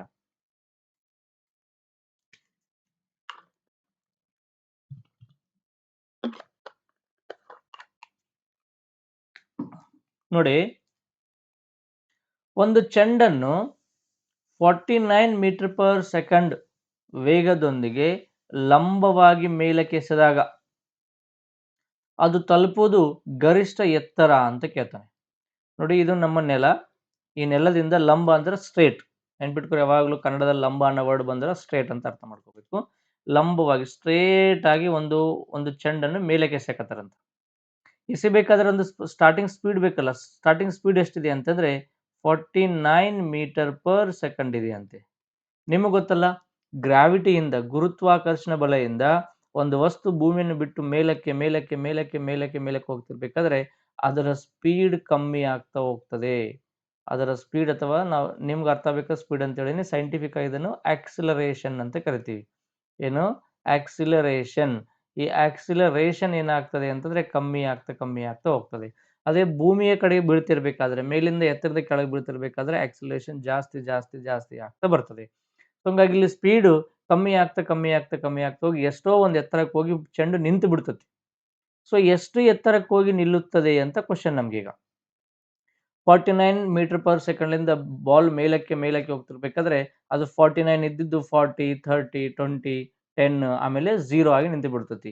ಅವಾಗ ಎಷ್ಟು ಎತ್ತರಕ್ಕೆ ಹೋದ್ಮೇಲೆ ಆ ಬಾಲ್ 0 ಆಗ್ತದೆ, ಅದು ಟೋಟಲ್ ಎಷ್ಟು ಹೈಟ್ ವರೆಗೆ ಹೋಗಿ 0 ಆಗ್ತದೆ ತನ್ನ ವೇಗದಲ್ಲಿ ಅಂತ ಕ್ವಶನ್ ನಮಗೆ ಕೇಳ್ತಾನೆ. ಹಂಗಾಗಿ ಒಂದು ಚೆಂಡನ್ನು 49 ಮೀಟರ್ ಪರ್ ಸೆಕೆಂಡ್ ವೇಗದೊಂದಿಗೆ ಲಂಬವಾಗಿ ಮೇಲಕ್ಕೆ ಎಸೆದಾಗ ಅದು ಎಷ್ಟು ದೂರಕ್ಕೆ ಹೋಗ್ತದಪ್ಪ ಅಂತ ಕೇಳ್ತಾನೆ. ಸರ್, ಇದು ಹೆಂಗ್ ಮಾಡ್ಬೇಕ್ರಿ? ಎಷ್ಟು ದೂರಕ್ಕೆ ಹೋಗ್ತದೆ ನಮ್ಗೆ ಹೆಂಗ್ ಗೊತ್ತಾಗ್ತದ ಅಂತಂದ್ರೆ ಗೊತ್ತಾಗ್ತದ, ಫಾರ್ಮುಲಾಗಳದಾವ. ಆ ಫಾರ್ಮುಲಾ ಮೇಲೆ ಹಾಕಿದಾಗ ಈಸಿಯಾಗಿ ಆನ್ಸರ್ ನಾವು ಪಡಿಬಹುದು. ಸೊ ನಮ್ಗೆ ಡೇಟಾ ಎದ್ರೊಳಗೆ ಕೊಟ್ಟಾನೆ, ಅದು ಸ್ವಲ್ಪ ನೋಡ್ಬೇಕು. ಮೀಟರ್ ಅಲ್ಲಿ ಕೊಟ್ಟಾನೆ. ಎದ್ರೊಳಗೆ ಕೊಟ್ಟಾನೆ? ಮೀಟರ್. ಹಂಗಾಗಿ ಇಲ್ಲಿ ಮೀಟರ್ ಇದೆ, ಇಲ್ಲೂ ಮೀಟರ್ ಇದೆ, ಇಲ್ಲೂ ಮೀಟರ್ ಇದೆ, ಇಲ್ಲಿ ಸೆಂಟಿಮೀಟರ್ ಇದೆ. ಸೊ ಈ ಆಪ್ಷನ್ ರಾಂಗ್ ಅಂತ ನಾವು ತೆಗಿಬಹುದು. ಯಾಕಂದ್ರೆ ನಮ್ಗೆ ಡೇಟಾ ಮೀಟರ್ ಪರ್ ಸೆಕೆಂಡ್ ಇರೋದ್ರಿಂದ ನಮ್ಮ ಆನ್ಸರ್ ಸಹಿತ ಮೀಟರ್ಲೇ ಬರಬೇಕು. ಇಲ್ಲಿ ಸೆಂಟಿಮೀಟರ್ ಕೊಟ್ಟಿನ ಅದು answer wrong. So 127.5 metre, 12.25 metre ಮತ್ತೆ 102.22.5 ಮೀಟರ್ ಅಂತ ಕೊಟ್ಟಾನೆ. ಏನಾಗ್ತದೆ ನೋಡೋಣ. ಸೊ ಈ ಕ್ವಶನ್ಸ್ ಯಾವ ಚಾಪ್ಟರ್ ಹುಡ್ಕೋಬೇಕು ಸರ್ ನಾವು ಓದೋ ಟೈಮ್ನಲ್ಲಿ ಅಂತಂದ್ರೆ ಈ ಕ್ವಶನ್ ನಾವು ಚಲನೆ ಅನ್ನೋ ಟಾಪಿಕ್ ಅಲ್ಲಿ ನಾವು ಓದ್ತೀವಿ. ಈ ಚಲನೆಯಲ್ಲಿ ಈ ಕೈನೆಟಿಕ್ ಎನರ್ಜಿ, ಪೊಟೆನ್ಷಿಯಲ್ ಎನರ್ಜಿಗಳು ಮತ್ತೆ ಮೂಮೆಂಟಮ್, ಇಂಪಲ್ಸು, ಈ ಮೂಮೆಂಟಮ್ ಅಂತ ಕೆಲವೊಂದು ಕಾನ್ಸೆಪ್ಟ್ಗಳಿವೆ. ಅಲ್ಲಿ ನಾವು ಈ ಒಂದು ಕಾನ್ಸೆಪ್ಟ್ ಅನ್ನು ಓದ್ತೀವಿ. ಈಕ್ವೇಷನ್ಸ್ ಆಫ್ ಮೋಷನ್ಸ್ ಅಂತದವೆ. ಒಂದು ವಸ್ತು ನೇರವಾಗಿ ಹೋಗ್ಬೇಕಾದ್ರೆ ಹೆಂಗೋ, ಮೇಲಿಂದ ಕೆಳಗೆ ಬೀಳಬೇಕಾದ್ರೆ ಹೆಂಗೆ, ಗ್ರಾವಿಟಿಯನ್ನು ನಾವು ಹೋಲಿಕೆ ಮಾಡಿಕೊಂಡು ಈ ಚಾಪ್ಟರ್ ಅನ್ನು ಓದ್ತೀವಿ. ಇದಕ್ಕೆ ಸಂಬಂಧಪಟ್ಟ ಒಂದು ಚಿಕ್ಕದಾದಂಥ ಫಾರ್ಮುಲಾ ಇದೆ. ಈ ಫಾರ್ಮುಲಾ ಬೇಸ್ ಮೇಲೆ ನಾವು ಓದ್ತೀವಿ. ಐ ಹೋಪ್ ಇದ್ರ ಬಗ್ಗೆ ನೀವು ಟಿ ಬರಿತಾ ಇದ್ರಿಂದ ಈ ಫಾರ್ಮುಲಾ ಬಗ್ಗೆ ಗೊತ್ತಿರ್ತದೆ ನಿಮಗೆ. ಅದೇ ಫಾರ್ಮುಲಾ ಯಾವುದು ಅಂತಂದ್ರೆ v² = u² ಪ್ಲಸ್ 2as ಅಂತಿದೆ. v² = u² plus 2as. ಈ ಫಾರ್ಮುಲಾ ಸಹಾಯದಿಂದ ನಾವು ಈ ಪ್ರಾಬ್ಲಮ್ ಅನ್ನು ಈಸಿಯಾಗಿ ಸಾಲ್ವ್ ಮಾಡಬಹುದು. ಇದನ್ನೇ ಯಾಕೆ ಯೂಸ್ ಮಾಡ್ತೀವಿ ಸರ್ ಫಾರ್ಮುಲಾ ಅಂತಂದ್ರೆ ಇವೇ ಇರುವಂತ ಇನ್ಫಾರ್ಮೇಶನ್ಸ್ ಅದಾವೆ. ಇಲ್ಲಿ v, u, 2as ಇವೆಲ್ಲ ಏನಂತ ನೋಡ್ತೀವಿ. ಯಾವಾಗಲೂ u ಅನ್ನೋದೇನಂದ್ರೆ ಫೈನಲ್ ವೆಲಾಸಿಟಿ. ಯಾವ ವೆಲಾಸಿಟಿ? ಫೈನಲ್ ವೆಲಾಸಿಟಿ, ಅಂತಿಮ ವೇಗವನ್ನೇ ನಾವು v ಲಿಂದ ಇಂಡಿಕೇಟ್ ಮಾಡ್ತೀವಿ. ಒಂದು ಬಾಲ್ ಕೆಳಗಿಂದ ಹೇಗಬೇಕಾದ್ರೆ ಬಾಲ್ನ ಸ್ಪೀಡ್ ಇರ್ತದೆ, ಮೇಲೆ ಹೋಗಿ ನಿಂತ ತಕ್ಷಣ ನಿಂತು ಅಂದ್ರೆ 0 ಅದು. ಇದೇ ಫೈನಲ್ ವೆಲಾಸಿಟಿ. ಇದರ ಸ್ಪೀಡ್ ಎಷ್ಟು ಅಂತಂದ್ರೆ 0 ಮೀಟರ್ ಪರ್ ಸೆಕೆಂಡ್. ಯಾವುದು ಅಂತಿಮ ವೇಗ. ಇನ್ನು ಯು ಅಂದ್ರೆ ಇನಿಷಿಯಲ್ ವೆಲಾಸಿಟಿ. ಪ್ರಾರಂಭಿಕವಾಗಿ ಎಷ್ಟು ವೇಗದಲ್ಲಿ ಹಾಕ್ತಾ ಇದ್ವಿ ನಾವು ಅದನ್ನು 49 ಮೀಟರ್ ಪರ್ ಸೆಕೆಂಡ್. ಯಾವುದು 49 ಮೀಟರ್ ಪರ್ ಸೆಕೆಂಡ್. ಇನ್ನ ಆಕ್ಸಲರೇಷನ್ ಎಷ್ಟು ಡಿಫರೆನ್ಸ್ ಆಗ್ತದೆ ಗೊತ್ತಲ್ಲ. ಕೆಳಗಿಂದ ಮೇಲೆ ಹೋಗ್ಬೇಕಾದ್ರೆ, ಮೇಲಿಂದ ಕೆಳಗೆ ಬರ್ಬೇಕಾದ್ರೆ ಆಕ್ಸಲರೇಷನ್ ಯಾವಾಗಲೂ ಫಿಕ್ಸ್ ಇರ್ತದೆ. ಅದು ಎಷ್ಟು ಅಂದ್ರೆ 9.8 ಮೀಟರ್ ಪರ್ ಸೆಕೆಂಡ್ ಸ್ಕ್ವೇರ್ ಅಂತ ನೋಡ್ತೀವಿ. ಇದು ಯಾವ ಆಕ್ಸಲರೇಷನ್ ಅಂದ್ರೆ ಆಕ್ಸಲರೇಷನ್ ಡ್ಯೂ ಟು ಗ್ರಾವಿಟಿ. ಈ ಫಾರ್ಮುಲಾದಲ್ಲಿ ಆಕ್ಸಲರೇಷನ್ ಅನ್ನು ನಾವು ಜಿ ಅಂತ ಕನ್ಸಿಡರ್ ಮಾಡ್ಕೋಬೇಕು. ಏನಂತ ಕನ್ಸಿಡರ್ ಮಾಡಬೇಕು? ಜಿ. ಯಾಕೆ? ಇದು ಗ್ರಾವಿಟಿಗೆ ವಿರುದ್ಧವಾಗಿ ಮೇಲೆ ಹೋಗ್ತಾ ಇದೆ. ಮೇಲೆ ಹೋಗಬೇಕಾದ್ರೆ ಸ್ಪೀಡ್ ಏನಾಗ್ತದೆ? ಕಮ್ಮಿ ಆಗ್ತದೆ. ಸ್ಪೀಡ್ ಏನಾಗ್ತದೆ? ಕಮ್ಮಿ ಆಗ್ತದೆ. ಕಮ್ಮಿ ಆಗುವುದರಿಂದ ಜಿ ವ್ಯಾಲ್ಯೂ ನೆಗೆಟಿವ್ ಅಲ್ಲಿ ಬರ್ತದೆ. -9.8. ಬಾಲ್ ಮೇಲಿಂದ ಕೆಳಗೆ ಬರಬೇಕಾದ್ರೆ ಜಿ ವ್ಯಾಲ್ಯೂ ಪ್ಲಸ್ ಆಗ್ತದೆ. ಅವಾಗ ಪ್ಲಸ್ 9.8 ಅಂತ ಹೋಗ್ತೀವಿ. ಈಗ -9.8 ಅಂತ ಹೋಗ್ಬೇಕು ನಾವು. ಆಕ್ಸಲರೇಷನ್ ಎಷ್ಟು ಬಂತು? -9.8. ಇನ್ನು ಡಿಸ್ಪ್ಲೇಸ್ಮೆಂಟ್ ಎಷ್ಟು ಎತ್ತರಕ್ಕೆ ಹೋಗ್ತದೆ? ಇದನ್ನು ನಾವು ಹೈಟ್ ಅಂತ ಕರಿತೀವಿ. ಈ ಓವರ್ ಆಲ್ ಕ್ಯಾಲ್ಕುಲೇಷನ್ ಅಲ್ಲಿ ಹೈಟ್ ಅನ್ನು ನಾವು ಫೈಂಡ್ ಔಟ್ ಮಾಡ್ಬೇಕು. ಈಗ ನಮಗೆ ಪ್ರಾರಂಭಿಕ ಸ್ಪೀಡ್ ಗೊತ್ತದ, ಹೋಗಿ ನಿಂತಿರುವಂತ ಸ್ಪೀಡ್ ಗೊತ್ತದ, ಎಷ್ಟು ಸ್ಪೀಡಲ್ಲಿ ಮೇಲೆ ಮೇಲೆ ಕಮ್ಮಿ ಆಗ್ತದೆ ಅನ್ನೋದು ಗೊತ್ತದ, ಹೋಗಿ ಎಷ್ಟು ಹೈಟ್ ಹೋಗ್ತದೆ ಅಂತ ಫೈಂಡ್ ಔಟ್ ಮಾಡ್ಬೇಕು ನಾವು ಅಷ್ಟೇ. ಈಸಿಯಾಗಿ ನಾವು ಆನ್ಸರ್ ಅನ್ನು ಮಾಡ್ಬೋದು. ಅವಾಗ ಈ ಫಾರ್ಮುಲಾ ಏನಾಗ್ತದೆ ಗೊತ್ತಾ? V square is equal to U square minus 2GS ಅಂತ ಆಗ್ತದೆ. ಸರ್ ಮೈನಸ್ ಯಾಕೆ ಬಂತು? ಕನ್ಫ್ಯೂಸ್ ಆಗ್ಬೇಡ್ರಿ. ವಸ್ತು ಕೆಳಗಿಂದ ಮೇಲೆ ಹೋಗ್ಬೇಕಾದ್ರೆ ಸ್ಪೀಡ್ ಕಮ್ಮಿ ಆಗ್ತದೆ, ಆಕ್ಸಿಲರೇಷನ್ ಕಮ್ಮಿ ಆಗ್ತದೆ. ಕಮ್ಮಿ ಅಂದ್ರೆ ನೆಗೆಟಿವ್. ಬಾಲ್ ಮೇಲಿಂದ ಕೆಳಗೆ ಬರಬೇಕಾದ್ರೆ ಆಕ್ಸಿಲರೇಷನ್ ಜಾಸ್ತಿ ಆಗ್ತದೆ, ಅದು ಪಾಸಿಟಿವ್. ಸರ್ ಇಲ್ಲಿ ಜಿ ಯಾಕೆ ತಗೊಂಡಿವಿ ಅಂದ್ರೆ ಇದು ಗುರುತ್ವದ ಮೇಲೆ ನಡೀತಾ ಇದೆ. ಹಿಂಗ ನೆಲದ ಮೇಲೆ ನೆಟ್ಟಗೆ ಹಿಂದಕ್ಕೆ ಮುಂದಕ್ಕೆ ಬಿದ್ದರೆ ಆಕ್ಸಿಲರೇಷನ್, ಹಿಂಗ ಮೇಲೆ ಕೆಳಗಾದ್ರೆ ಆಕ್ಸಿಲರೇಷನ್ ಡ್ಯೂ ಟು ಗ್ರಾವಿಟಿ. ಹಂಗಾಗಿ ಜಿ ವ್ಯಾಲ್ಯೂ ತಗೋಬೇಕು. ಸರ್ ಎಸ್ ಅಂದ್ರೆ ಏನಂದ್ರೆ ಡಿಸ್ಪ್ಲೇಸ್ಮೆಂಟ್. ಡಿಸ್ಪ್ಲೇಸ್ಮೆಂಟ್ ಅಂದ್ರೆ ಎಷ್ಟು ದೂರಕ್ಕೆ ಹೋಯ್ತು ಅನ್ನೋದು ನಾವು ಎಷ್ಟು ದೂರಕ್ಕೆ ಅಂತ ನೋಡ್ತೀವಿ. ಬಟ್ ಇಲ್ಲಿ ದೂರಕ್ಕೆ ಹೋಗ್ತಾ ಇಲ್ಲ, ಎತ್ತರಕ್ಕೆ ಹೋಗ್ತಾ ಇದೆ. ಎತ್ತರವನ್ನು ನಾವೇನಂತ ತಿಳ್ಕೊಬೇಕು? ಇಲ್ಲಿ ಎಸ್ ಬದಲಾಗಿ ಎಚ್ ಅಂತ ತಿಳ್ಕೊತೀವಿ. ಏನಂತ ಹೇಳಿ? H nothing but height. ನಮಗೆ ಕೇಳುವಂತ ಕ್ವಶನ್ ಹೈಟ್ ಎಷ್ಟು, ಗರಿಷ್ಠ ಎತ್ತರ ಎಷ್ಟು ಅಂತ ಕೇಳೋಣ. ಈ ಫಾರ್ಮುಲಾದಲ್ಲಿ ನಾವೆಲ್ಲ ಹಾಕೊಂಡ್ಬಿಟ್ರೆ ನಮ್ಗೆ ಈಸಿಯಾಗಿ ಸಾಲ್ವ್ ಮಾಡಬಹುದು. ವಿ ಸ್ಕ್ವೇರ್ ಅಂದ್ರೆ final velocity 0 square is equal to initial velocity 49 square minus 2 into g value ಎಷ್ಟು 9.8 into h ಗೊತ್ತಿಲ್ಲ, ಇದೇ ಫೈಂಡ್ ಔಟ್ ಮಾಡಬೇಕು. ಅವಾಗ 0 ಸ್ಕ್ವೇರ್ ಅಂದ್ರೆ 0ನೇ. 49 ಸ್ಕ್ವೇರ್ ಮಾಡೋಣ ನೋಡ್ರಿ. 49 ಸ್ಕ್ವೇರ್ ಹೆಂಗ್ ಮಾಡ್ತೀರಿ? 49 ಸ್ಕ್ವೇರ್ 49 ಟೇಬಲ್ ನನಗೂ ಬರಲ್ಲ. ನಾನು ನಿಮ್ಮ ಜೊತೆ ಮಾಡ್ತೀನಿ, ನೀವು ನನ್ನ ಜೊತೆ ಮಾಡಿ. 49 ಸ್ಕ್ವೇರ್ ಏನು ಬರ್ತದೆ ನೋಡ್ರಿ? 49 square but nothing but mathematics ಪ್ರಕಾರ 49 into 49 ಹೆಂಗ್ ಮಾಡ್ತೀವಿ? ಅವಾಗ 9 9s 81, 8 carry, 9 4s 36 plus 8. 36ಗೆ 8 add ಮಾಡಿ ನೀವು 44 plus 4 9s 36, 36ಗೆ 6 carry 3, 4 4s 16, 16 plus 3 19. So ಎಷ್ಟು ಬಂತು ನೋಡಿಲ್ಲ ನಮ್ಗೆ ಇಲ್ಲಿ? 1 ಬಂತು. 6 plus 4 10 carry 1. So 10 plus 4 14, 14ಗೆ 4 carry 1.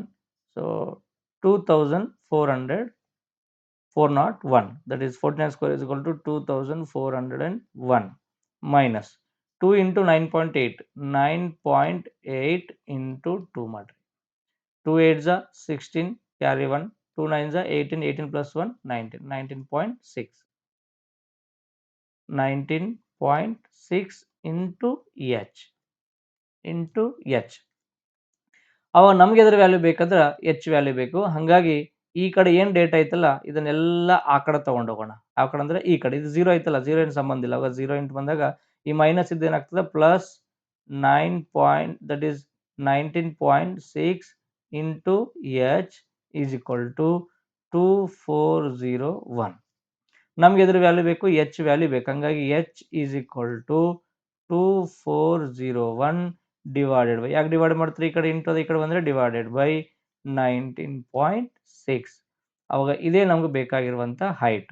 ಈ ಹೈಟನ್ನು ನೀವು ಸಾಲ್ವ್ ಮಾಡಿ ಏನಂತೇಳಿ 2401 ಡಿವೈಡೆಡ್ ಬೈ 19.6 ಅನ್ನು ನೀವು ಸಾಲ್ವ್ ಮಾಡಿದ್ರೆ ನಮಗೆ ಸರಿಯಾದ ಉತ್ತರ 122.5 ಮೀಟರ್ ಅಂತ ಬರ್ತದೆ. ಸೊ ಆಪ್ಷನ್ 3 ದಲ್ಲಿರುವಂಥ ಆಪ್ಷನ್ ಏನೈತಲ್ಲ ಇದೇ ನಮ್ಗೆ ಬರುವಂಥ ಉತ್ತರ. ನಿಮ್ಗೆ ಸಿಂಪ್ಲಿಫೈ ಮಾಡಿಕೊಟ್ಟಿನಿ, ಇದನ್ನು ನೀವು ಮುಂದೆ ಡಿವೈಡ್ ಮಾಡಿರಿ. 2401 ಡಿವೈಡೆಡ್ ಬೈ 19.6 ನೀವು ಛೇದ ಹೊಡೆದ್ಬಿಟ್ಟು ಕ್ಯಾನ್ಸಲೇಷನ್ ಮಾಡ್ಕೊಂಡು ಆನ್ಸರ್ ಮಾಡಿ ನಮಗೆ 122.5 ಮೀಟರ್ ಅನ್ನೋದು ಸರಿಯಾಗಿ ಬರ್ತದೆ.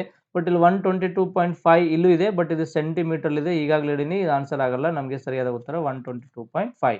ಒಟ್ಟಾರೆ ಒಂದು ಗ್ಲಿಮ್ಸ್ ಕೊಟ್ಟಿನಿ, ಹೆಂಗೆ ಮಾಡಬೇಕು, ಹೆಂಗೆ ಕನ್ವರ್ಷನ್ ಮಾಡ್ಕೋಬೇಕು, ಎ ಅನ್ನು ಜಿ ಹೆಂಗೆ ಕನ್ವರ್ಟ್ ಮಾಡಬೇಕು, ಮೇಲ್ ಹೋದ್ರೆ ಏನಾಗ್ತದ, ಕೆಳಗೆ ಬಂದ್ರೆ ಏನಾಗ್ತದ, ಇಲ್ಲಿ ಎಸ್ ನಾವು ಎಚ್ ಅನ್ನು ಯಾಕೆ ಕನ್ವರ್ಟ್ ಮಾಡ್ಕೊಂಡಿವಿ, ಇವೆಲ್ಲ ನೀವು ತಿಳ್ಕೊಂಡ್ಬಿಟ್ರೆ ಅಂದ್ರೆ ಆನ್ಸರ್ ಈಸಿಯಾಗಿ ಮಾಡ್ಬೋದು. ಸೊ ಸರಿಯಾದ ಉತ್ತರ 122.5 ಮೀಟರ್ ಅನ್ನೋದು ಸರಿಯಾದ ಉತ್ತರ. ನೋಡ್ರಿ ಮತ್ತೊಂದು ಕ್ವಶನ್ ಬಂತು ನೋಡ್ರಿ.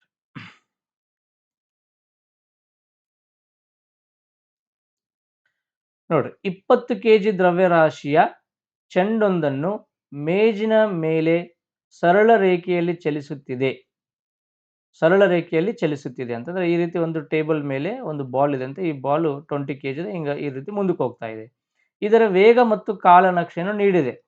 ಅಂದ್ರೆ ನೀವು ಅನ್ಕೊಂಡಂಗ ಬಾಲ್ ಇಲ್ಲಿಟ್ಟಿವಿ, ಬಾಲಿಂದ ಹಿಂಗೆ ಕೆಳಗೆ ಬರ್ತಾ ಇಲ್ಲ, ಇದು ಒಂದು ನಕ್ಷೆ ಅಷ್ಟೇ. ಬಟ್ ಬಾಲಿಂಗ್ ಟೇಬಲ್ ಮೇಲೆ ಸ್ಟ್ರೇಟ್ ಟೇಬಲ್ ಮೇಲೆ ಇಟ್ಟಾರ, ಟೇಬಲ್ ಮೇಲೆ ಬಾಲಿಂಗ್ ಮುಂದಕ್ಕೆ ಹೋಗ್ತಾ ಇದೆ. ಚೆಂಡು ನಿಶ್ಚಲ ಸ್ಥಿತಿಗೆ ತರುವಲ್ಲಿ ಮೇಜು ಅದರ ಮೇಲೆ ಉಂಟು ಮಾಡುವಂತ ಬಲ ಎಷ್ಟು ಅಂತ ಕೇಳ್ತಾನೆ. ಸೊ ಮೀನಿಂಗ್ ಏನಂತಂದ್ರೆ ಒಂದು ಹಿಂಗ ಟೇಬಲ್ ಅದಂತಪ್ಪ, ಈ ಟೇಬಲ್ ಮೇಲೆ ಒಂದು 20 kg ಇರುವಂತ ಒಂದು ಚೆಂಡ್ ಅದಂತ, ಒಂದು ಬಾಲ್ ಏನೋ ಸಮಥಿಂಗ್ ಅದು 20 kg ಅದಂತದು. ಇದ್ರ ಮೇಲೆ ಸಮಥಿಂಗ್ ಫೋರ್ಸ್ ಅಪ್ಲೈ ಮಾಡಿದಾಗ ಇಲ್ಲಿರುವಂತ ಚೆಂಡು ಈ ರೀತಿ ಸರಳ ರೇಖೆಯಲ್ಲಿ ಮುಂದಕ್ಕೆ ಹೋಗ್ತದಂತ. ಅವಾಗ ಇದ್ರ ಮೇಲೆ ಎಷ್ಟು ಫೋರ್ಸ್ ಅಪ್ಲೈ ಮಾಡ್ತಾ ಇದ್ದೀವಿ, ಫೋರ್ಸ್ ಎಷ್ಟು, ಆ ಫೋರ್ಸ್ ಅನ್ನು ಫೈಂಡ್ ಔಟ್ ಮಾಡ್ರಿ ಅಂತ ಕೇಳ್ತಾನೆ. ಏನ್ ಫೈಂಡ್ ಔಟ್ ಮಾಡ್ಬೇಕು ನಾವಿಲ್ಲಿ, ಫೋರ್ಸ್ ಫೈಂಡ್ ಔಟ್ ಮಾಡ್ಬೇಕಂತ. ಎಲ್ಲಿಂದ ಎಲ್ಲಿಗೆ, ಆ ಚೆಂಡು ನಿಶ್ಚಲ ಸ್ಥಿತಿಯಿಂದ ಮುಂದಕ್ಕೆ ಹೋಗ್ತಿರ್ಬೇಕಾದ್ರೆ ಆ ಟೇಬಲ್ನ ಮೇಲೆ ಚೆಂಡು ಹಾಕ್ತಿರುವಂತ ಬಲ ಎಷ್ಟು ಅಂತ ಕೇಳ್ತಾನೆ ನಮಗೆ. ಬಲ ಏನದ ಫಾರ್ಮುಲಾ ನಮಗೆ, ಬಲ F is equal to M into A ಅದ. ಯಾವ ನಿಯಮದ ಫಾರ್ಮುಲಾ ಇದು, ನ್ಯೂಟನ್ನ ಸೆಕೆಂಡ್ ಲಾದ ಒಂದು ಸ್ಟೇಟ್ಮೆಂಟ್ ನಮಗೆ F is equal to M into A. ನಮ್ಗೆ ಎಫ್ ಫೈಂಡ್ ಔಟ್ ಮಾಡ್ಬೇಕಾಗೈತಿ, ಮಾಸ್ ಗೊತ್ತದ, ಎಷ್ಟದ ಮಾಸ್ 20 kg ಅಂತ ಗೊತ್ತದ. ಬಟ್ ನಮಗೇನು ಗೊತ್ತಿಲ್ಲ ಅಂದ್ರೆ ಅದು ಎಕ್ಸಲರೇಷನ್ ಎಷ್ಟು ಆಗ್ತಾ ಇದೆ ಅನ್ನೋದು ಗೊತ್ತಿಲ್ಲ. ಹೋಗ್ತಾ ಹೋಗ್ತಾ ಹೋಗ್ತಾ ಸ್ಪೀಡ್ ಕಮ್ಮಿ ಆಗ್ತಾ ಬರ್ತಲ್ಲ, ಎಷ್ಟು ಸ್ಪೀಡ್ ಕಮ್ಮಿ ಆಗ್ತಾ ಇದೆ, ಅದರ ವೇಗ ಏನು ಬದಲಾವಣೆ ಆಗ್ತದೆ, ವೇಗ ಗೊತ್ತಿಲ್ಲ ನಮಗೆ.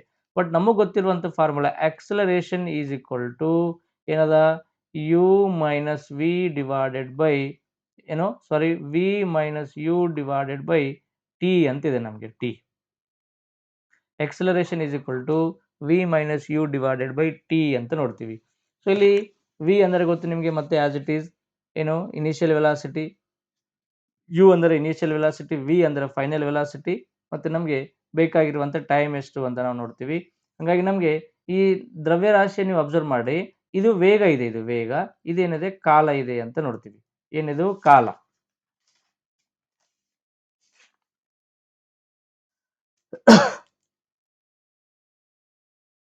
ಒಂದು ನಿಮಿಷ, ನಿಮಗೆ ಒಂದು ಸ್ಪೆಷಲ್ ಬ್ಲಾಂಕ್ ಅಲ್ಲಿ ನಿಮಗೆ ತಿಳಿಸ್ಕೊಡ್ತೀನಿ, ಇದು ಜಾಗ ಸಾಕಾಗ್ತಾ ಇಲ್ಲ.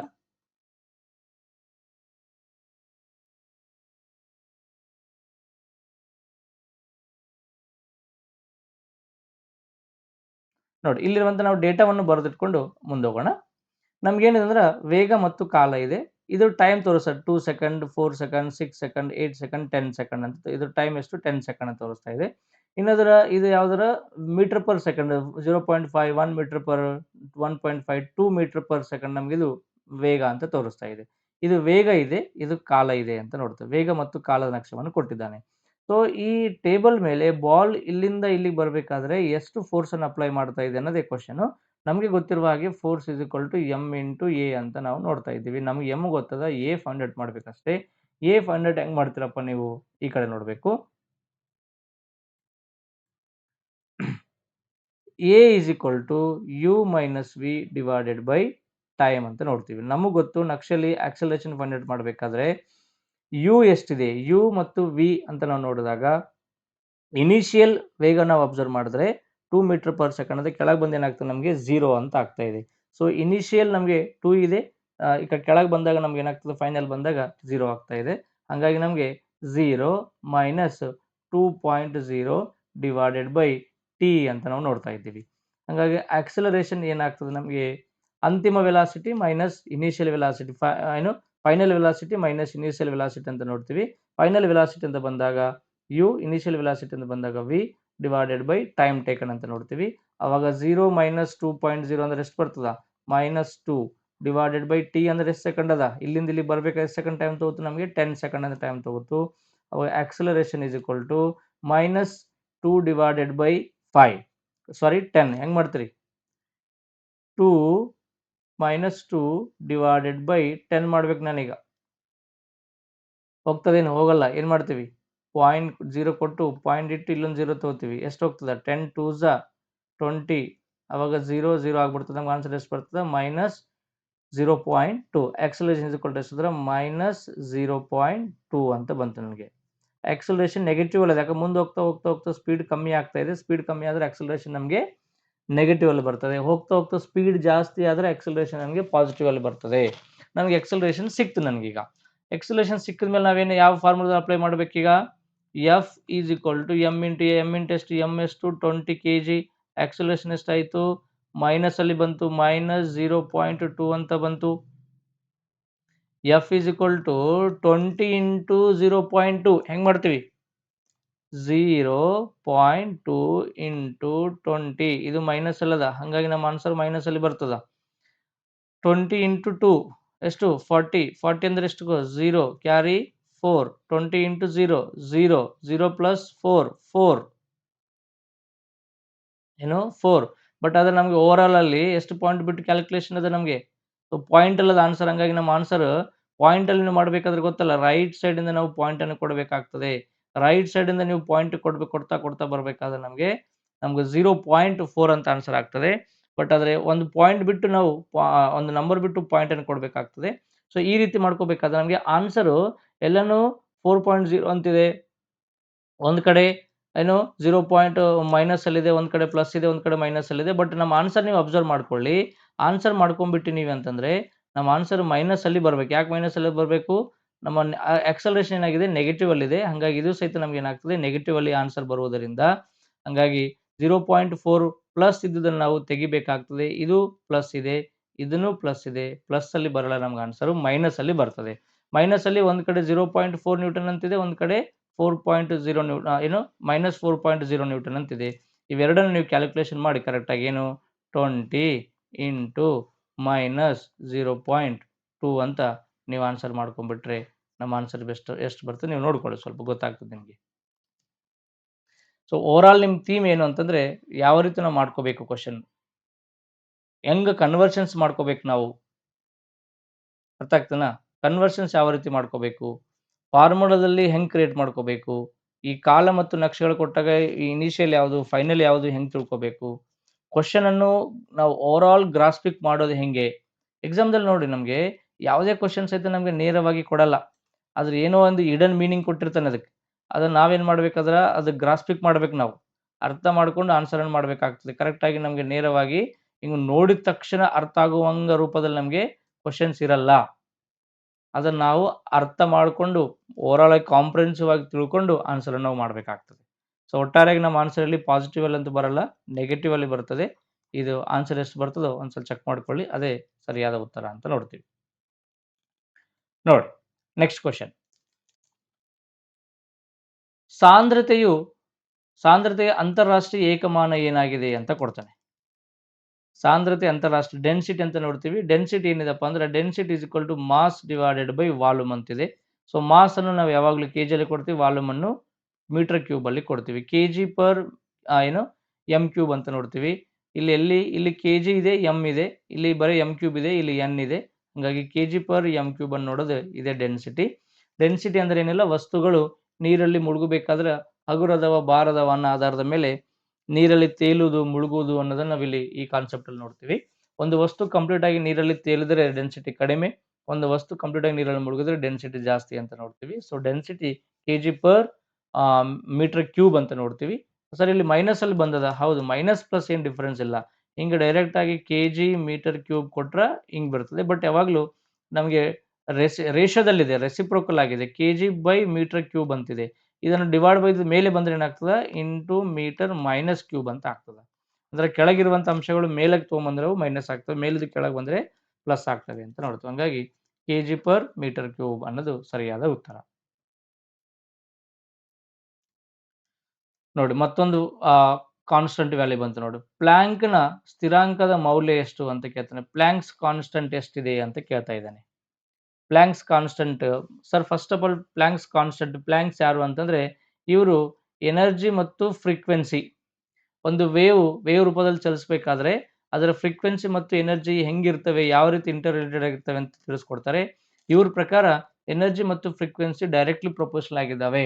ಅಂದ್ರೆ ಒಂದು ವಸ್ತುವಿನ, ಒಂದು ಬೆಳಕಿನ ಒಂದು ಶಬ್ದದ ಒಂದು ಅಲೆ ಏನಾದರೂ ಫ್ರೀಕ್ವೆನ್ಸಿ ಜಾಸ್ತಿ ಆಗಿತ್ತು ಅಂದ್ರೆ ಅದರ ಎನರ್ಜಿ ಸಹಿತ ಏನಾಗ್ತದಂತೆ, ಜಾಸ್ತಿ ಆಗ್ತದಂತೆ. ಬಟ್ ಆದ್ರೆ ಒಂದು ಕಾನ್ಸ್ಟಂಟ್ ವ್ಯಾಲ್ಯೂ ಕೊಡ್ತಾನೆ, ಅದನ್ನ ನಾವು ನ್ಯೂ ಅಂತ ಕರಿತೀವಿ. That is the frequency of radiation, sometimes written as in given expression as E is equal to HF ಅಂತ ನೋಡ್ತೀವಿ. ಈ H ವ್ಯಾಲ್ಯೂವೇ ಏನಂದ್ರೆ ಇಲ್ಲಿ ಪ್ಲಾಂಕ್ಸ್ ಕಾನ್ಸ್ಟಂಟ್ ಅಂತ ಕೊಡ್ತಾನೆ. ದಟ್ ಈಸ್ ಇಲ್ಲಿ ನಾವು H is ಪ್ಲಾಂಕ್ಸ್ ಕಾನ್ಸ್ಟಂಟ್ ಎಷ್ಟು ಅಂದ್ರೆ 6.626 into 10 to the power minus 34 joules per second ಅಂತಿದೆ.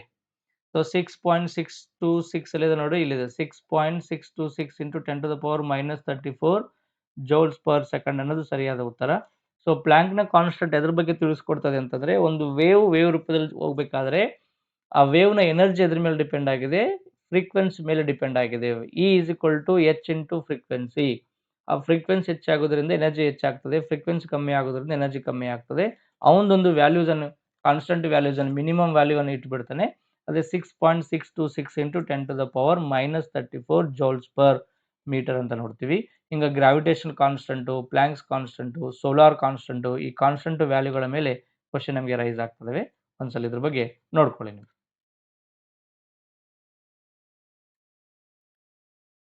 ನೋಡಿ, ವುಡ್ ಸ್ಪಿರಿಟ್ ಎಂದು ಕರೆಯಲ್ಪಡುತ್ತಿರುವ ಆಲ್ಕೋಹಾಲ್ ಯಾವುದು ಅಂತ ಕೇಳ್ತಾನೆ. ಯಾವ ಸ್ಪಿರಿಟು? Wood spirit. ನೋಡಿ, ಆಲ್ಕೋಹಾಲ್ ಅಂದ ತಕ್ಷಣ ನಮ್ಮ ಮೈಂಡಲ್ಲಿ ಡ್ರಿಂಕಿಂಗ್ ಆಲ್ಕೋಹಾಲ್ ಅಷ್ಟೇ ಅಲ್ಲ, ಸುಮಾರು ರೀತಿಯಾಗಿರುವಂಥ ಆಲ್ಕೋಹಾಲ್ಗಳಿದಾವೆ. ಆಲ್ಕೋಹಾಲ್ಗಳನ್ನು ಮೇಜರ್ ಆಗಿ ಎರಡು ರೀತಿ ಡಿವೈಡ್ ಮಾಡ್ತೀವಿ. ಒಂದು ಇಥೆನಾಲ್, ಇನ್ನೊಂದು ಮಿಥೆನಾಲ್ ಅಂತಿದೆ. ಇಥೆನಾಲ್ ಮತ್ತು ಮಿಥೆನಾಲ್ ಅಂತಿದೆ. ಇಲ್ಲಿ ಫಾರ್ಮುಲಾವನ್ನು ಕೇಳಿದ್ದಾನೆ. ಯಾವ ಆಲ್ಕೋಹಾಲ್ ಕೇಳ್ತಾನೆ ಅಂತಂದ್ರೆ ವುಡ್ ಸ್ಪಿರಿಟ್ ಅಂತ ಒಂದು ಆಲ್ಕೋಹಾಲ್ ಇದೆ ಅಂತೆ. ಅದಕ್ಕೊಂದು ನಿಕ್ ನೇಮ್ ಇದೆ, ವುಡ್ ಸ್ಪಿರಿಟ್. ಯಾವ ಆಲ್ಕೋಹಾಲ್ಗೆ ನಾವು ವುಡ್ ಸ್ಪಿರಿಟ್ ಅಂತ ಕರಿತೀವಿ ಅಂತಂದ್ರೆ, ನಾವು ಕುಡಿಯುವಂತ ಆಲ್ಕೋಹಾಲ್ಗೆ ವುಡ್ ಸ್ಪಿರಿಟ್ ಅಂತ ಕರೆಯಲ್ಲ. ಬೇರೆ ಆಲ್ಕೋಹಾಲ್ಗೆ ವುಡ್ ಸ್ಪಿರಿಟ್ ಅಂತ ಕರಿತೀವಿ. ಅದು ಯಾವ್ದನ್ನ ನೋಡೋಣ. ನಾವು ಕುಡಿಯುವಂತ ಆಲ್ಕೋಹಾಲೇ ಇಥೆನಾಲ್ ಅಂತ ನೋಡ್ತೀವಿ. ಯಾವುದು? ಇಥೆನಾಲ್. ಬಟ್ ಇನ್ನೊಂದು ಆಲ್ಕೋಹಾಲ್ ಐತಲ್ಲ, ಇದನ್ನ ನಾವು ಮಿಥೆನಾಲ್ ಅಂತ ಕರಿತೀವಿ. ಯಾವುದು? ಮಿಥೆನಾಲ್. ನೋಡಿ, ಕೆಮಿಕಲ್ ಫಾರ್ಮುಲಾಗಳೇನವೆ? ಇಥೆನಾಲ್ ಅನ್ನೋದು C2H5OH, ಮಿಥೆನಾಲ್ ಅನ್ನೋದು CS3OH ಅಂತ ನೋಡ್ತೀವಿ. ಇನ್ನು ಸ್ಟ್ರಕ್ಚರ್ ಹೆಂಗಿದೆ? ಕಂಟೈನ್ಸ್ ಈಥೈಲ್ ಗ್ರೂಪ್ ಇದೆ, ಇದಕ್ಕೆ ಮೀಥೈಲ್ ಗ್ರೂಪ್. ಹೌದು, ಇಥೆನಾಲ್ ಅಂದ್ರೆ ಈಥೈಲ್ ಆಲ್ಕೋಹಾಲ್, ಮಿಥೆನಾಲ್ ಅಂದ್ರೆ ಮಿಥೈಲ್ ಆಲ್ಕೋಹಾಲ್ ಅಂತ ಕರಿತೀವಿ. ಟಾಕ್ಸಿಸಿಟಿ ಸರ್, ಯಾವ್ದು ವಿಷಯ ಅಂತ ಬಂದಾಗ less toxic, safe for moderate consumption, ಅಲ್ಪ ಪ್ರಮಾಣದಲ್ಲಿ ಕುಡಿಯೋದರಿಂದ, ಸೇವನೆ ಮಾಡೋದ್ರಿಂದ ಯಾವುದೇ ತೊಂದರೆ ಇಲ್ಲ. ಬಟ್ ಮಿಥೆನಾಲ್ ಅನ್ನೋದೈತಲ್ಲ, ಇದು ಹೈಲಿ ಟಾಕ್ಸಿಕ್. ಯಾವುದು? Highly toxic, fatal if consumed. So ಇದನ್ನ ನಾವು ಕುಡಿಯೋದ್ರಿಂದ ಸಾಯುವಂತ ಸಂಭವ ಜಾಸ್ತಿ ಇರ್ತದೆ, ಕಣ್ಣು ಬ್ಲೈಂಡ್ ಆಗ್ತವೆ, ಸಮಸ್ಯೆ ಇದು. ಯಾವುದು? ಮೆಥೆನಾಲ್ ಅನ್ನು ಕುಡಿಯುವಂಗಿಲ್ಲ ಇದನ್ನು. ಸೊ ಕಲರ್ ಹೆಂಗಿರ್ತಂದ್ರೆ ಇದು ಬ್ರೈಟ್ ಬ್ಲೂ ಕಲರ್ ಇದೆ, ಇದು pale blue or white colour ಅಂತ ನೋಡ್ತೀವಿ. ಬಾಯ್ಲಿಂಗ್ ಪಾಯಿಂಟ್ ನಮ್ಗೇನು ಸಂಬಂಧ ಬೇಕಾಗಿಲ್ಲ. ಆಸಿಡಿಟಿ ಹೆಂಗಿದೆ ಅಂದ್ರೆ ವೀಕರ್ ಆಸಿಡ್ ದೆನ್ ವಾಟರ್ಗಿಂತ ಸ್ವಲ್ಪ ವೀಕರ್ ಆಗಿರುವಂತ ಆಸಿಡ್ ಇದೆ. ಸ್ಟ್ರಾಂಗರ್ ಆಸಿಡ್ ದೆನ್ ವಾಟರ್ಗಿಂತ ಸ್ವಲ್ಪ ಸ್ಟ್ರಾಂಗ್ ಇರುವಂತ ಆಸಿಡ್ ಅಂತ ನೋಡ್ತೀವಿ. ಹೆಂಗ್ ಪ್ರೊಡಕ್ಷನ್ ಮಾಡ್ತೀವಿ ಅಂದ್ರೆ primarily through fermentation of sugars, ಹುದುಗುವಿಕೆ ಕ್ರಿಯೆಯಿಂದ ತಯಾರು ಮಾಡ್ತೀವಿ. ಆಮ್ಲಜನಕ ಸಪ್ಲೈ ಇಲ್ಲದೆ, ಆಮ್ಲಜನಕ ಸಪ್ಲೈ ಇದೆಲ್ಲ ನಾವು ಹುದುಗುವಿಕೆ ಅಂತ ಕರಿತೀವಿ. ಇನ್ನೊಂದು ನಾವು ಬಟ್ಟಿ ಇಳಿಸುವಿಕೆ ಅಂತ ಕರಿತೀವಿ. ಡಿಸ್ಟಿಲೇಷನ್ ಪ್ರೊಸೆಸ್ ಅದನ್ನು ತಯಾರು ಮಾಡ್ತೀವಿ. ಇನ್ನು synthetically from carbon monoxide and hydrogen, carbon monoxide ಮತ್ತು ಹೈಡ್ರೋಜನ್ ಬಳಸಿಕೊಂಡು ಇದನ್ನು ನಾವು ತಯಾರು ಮಾಡ್ತೀವಿ. ಇದನ್ನ ಎಲ್ಲಿ ಯೂಸ್ ಮಾಡ್ತೀವಪ್ಪ ಅಂದ್ರೆ ಆಲ್ಕೋಹಾಲಿಕ್ ಬೆವರೇಜಸ್, ಕುಡಿಯುವಂತ ಆಲ್ಕೋಹಾಲ್ಗಳು, ಮದ್ಯಪಾನೀಯಗಳಲ್ಲಿ ಯೂಸ್ ಮಾಡ್ತೀವಿ. ಇನ್ನ ಫ್ಯೂಯಲ್ ಅಡಿಟಿವ್, ಫ್ಯೂಯಲ್ಗಳ ಸಹಿತ ನೀವು ಕೇಳ್ತಿರ್ಬೋದು. ಈಗ ಈ ಕಬ್ಬಿನಿಂದ, ಶುಗರ್ ಕೇನಿಂದ ಇಥನಾಲ್ ಫ್ಯೂಯಲ್ ತಯಾರು ಮಾಡಕತ್ತೀವಿ, ಅದೊಂದು ಇಂಧನ ರೂಪದಲ್ಲಿ ನಮಗೆ ವರ್ಕ್ ಆಗ್ತದೆ. ಬಟ್ ಇದು ಸಾಲ್ವೆಂಟು, ಕೆಮಿಕಲ್ ಸಿಂಥಸಿಸ್ ಅಲ್ಲಿ ಯೂಸ್ ಮಾಡ್ತೀವಿ. ಬಟ್ ಇದನ್ನು ನಾವು ಕುಡಿಯುವಂಗಿಲ್ಲ, ಬೇರೆ ಬೇರೆ ಮೆಡಿಕಲ್ಗಳಲ್ಲಿ, ಫರ್ಟಿಲೈಸರ್ಗಳಲ್ಲಿ ಯೂಸ್ ಮಾಡ್ತೀವಿ. ಸರ್ ಇಷ್ಟೆಲ್ಲ ಹೇಳಿರಿ ನಮಗೆ ಕ್ವಶನ್ಗೆ ಬಂದಿಲ್ಲ ಅಂತಂದ್ರೆ, ವುಡ್ ಸ್ಪಿರಿಟ್ ಯಾವುದು ಅಂದ್ರೆ ಮಿಥೆನಾಲ್. ಯಾವುದು? ಮಿಥೆನಾಲ್ ಅನ್ನು ನಾವು ವುಡ್ ಸ್ಪಿರಿಟ್ ಅಂತ ಕರಿತೀವಿ. ಯಾಕಂದ್ರೆ ಇದನ್ನು ಮೊಟ್ಟ ಮೊದಲು ಕಟ್ಟಿಗೆಗಳನ್ನು ಸುಡುವುದರ ಮುಖಾಂತರ ಅದನ್ನು ಪಡಿತಾ ಇದ್ರಂತೆ. ವುಡ್ ಇಂದ ಒಂದು ಆಲ್ಕೋಹಾಲ್ ಅನ್ನು ತಯಾರು ಮಾಡ್ತಾ ಇದ್ರು. ಅದನ್ನ ನಾವು ವುಡ್ ಸ್ಪಿರಿಟ್ ಅಂತ ಕರಿತೀವಿ. ಇಲ್ಲಿ ಮಿಥೆನಾಲ್, ಇಥೆನಾಲ್ ನಿಮ್ಗೆ ಗೊತ್ತಲ್ಲ? ಏನು ಯಾವಾಗ ಕಾರ್ಬನ್ ಅಟಮ್ 1 ಬಂತಂದ್ರೆ ಮೀಥೇನ್, 2 ಬಂತಂದ್ರೆ ಈಥೇನ್, 3 ಬಂತಂದ್ರೆ ಪ್ರೊಪೇನ್, 4 ಬಂತಂದ್ರೆ ಬ್ಯೂಟೇನ್, ಈ ರೀತಿ ಕಾರ್ಬನ್ ಕಣಗಳ ಮೇಲೆ ಕೊಡ್ತೀವಿ. ಕಾರ್ಬನ್ ಕಣ 1 ಇದ್ದುದನ್ನ ಸೆಲೆಕ್ಟ್ ಮಾಡಬೇಕು. ಕಾರ್ಬನ್ ಕಣ 1 ಎಲ್ಲಿದೆ? ಇಲ್ಲಿದೆ. ಹಂಗಾಗಿ CH3OH ಅನ್ನೋದು ಮಿಥೆನಾಲ್‌ನ ಸರಿಯಾದಾಗಿರುವಂತ ಫಾರ್ಮುಲಾ. ಇನ್ನು ನಾವು ಕುಡಿಯುವಂತ ಆಲ್ಕೋಹಾಲ್ ಐತಲ್ಲ, ಇದನ್ನ ಇಥೆನಾಲ್. ಇಥೆನಾಲ್ ಅಂದ್ರೆ ಕಾರ್ಬನ್ ಎಷ್ಟು? ಈಥೇನ್ ಅಂದ್ರೆ ಕಾರ್ಬನ್ ಕಣಗಳ ಸಂಖ್ಯೆ 2. ಹಂಗಾಗಿ 3 ಪ್ರೊಪೆನಾಲ್, 6 ಇದು ಬೇರೆ ಆಗ್ತದೆ. ಹಂಗಾಗಿ ನಮಗೆ ಸರಿಯಾದ ಉತ್ತರ CH3OH ಅಂತ ನೋಡ್ತೀವಿ. ಈ CH3OH ಅನ್ನು ನಾವು ಮೆಥನಾಲ್ ಅಂತ ಕರಿತೀವಿ. ಇದನ್ನೇ ವುಡ್ ಸ್ಪಿರಿಟ್. ಕುಡಿಯುವಂತ ಆಲ್ಕೋಹಾಲ್ ಅಲ್ಲ. ಇದು ಕುಡಿದ್ರೆ ಮನುಷ್ಯ ಇಮಿಡಿಯೇಟ್ ಆಗಿ ಸಾಯ್ತಾನೆ, ಕಣ್ಣುಗಳು ಬ್ಲೈಂಡ್ ಆಗ್ತವೆ ಅಂತ ಅರ್ಥ.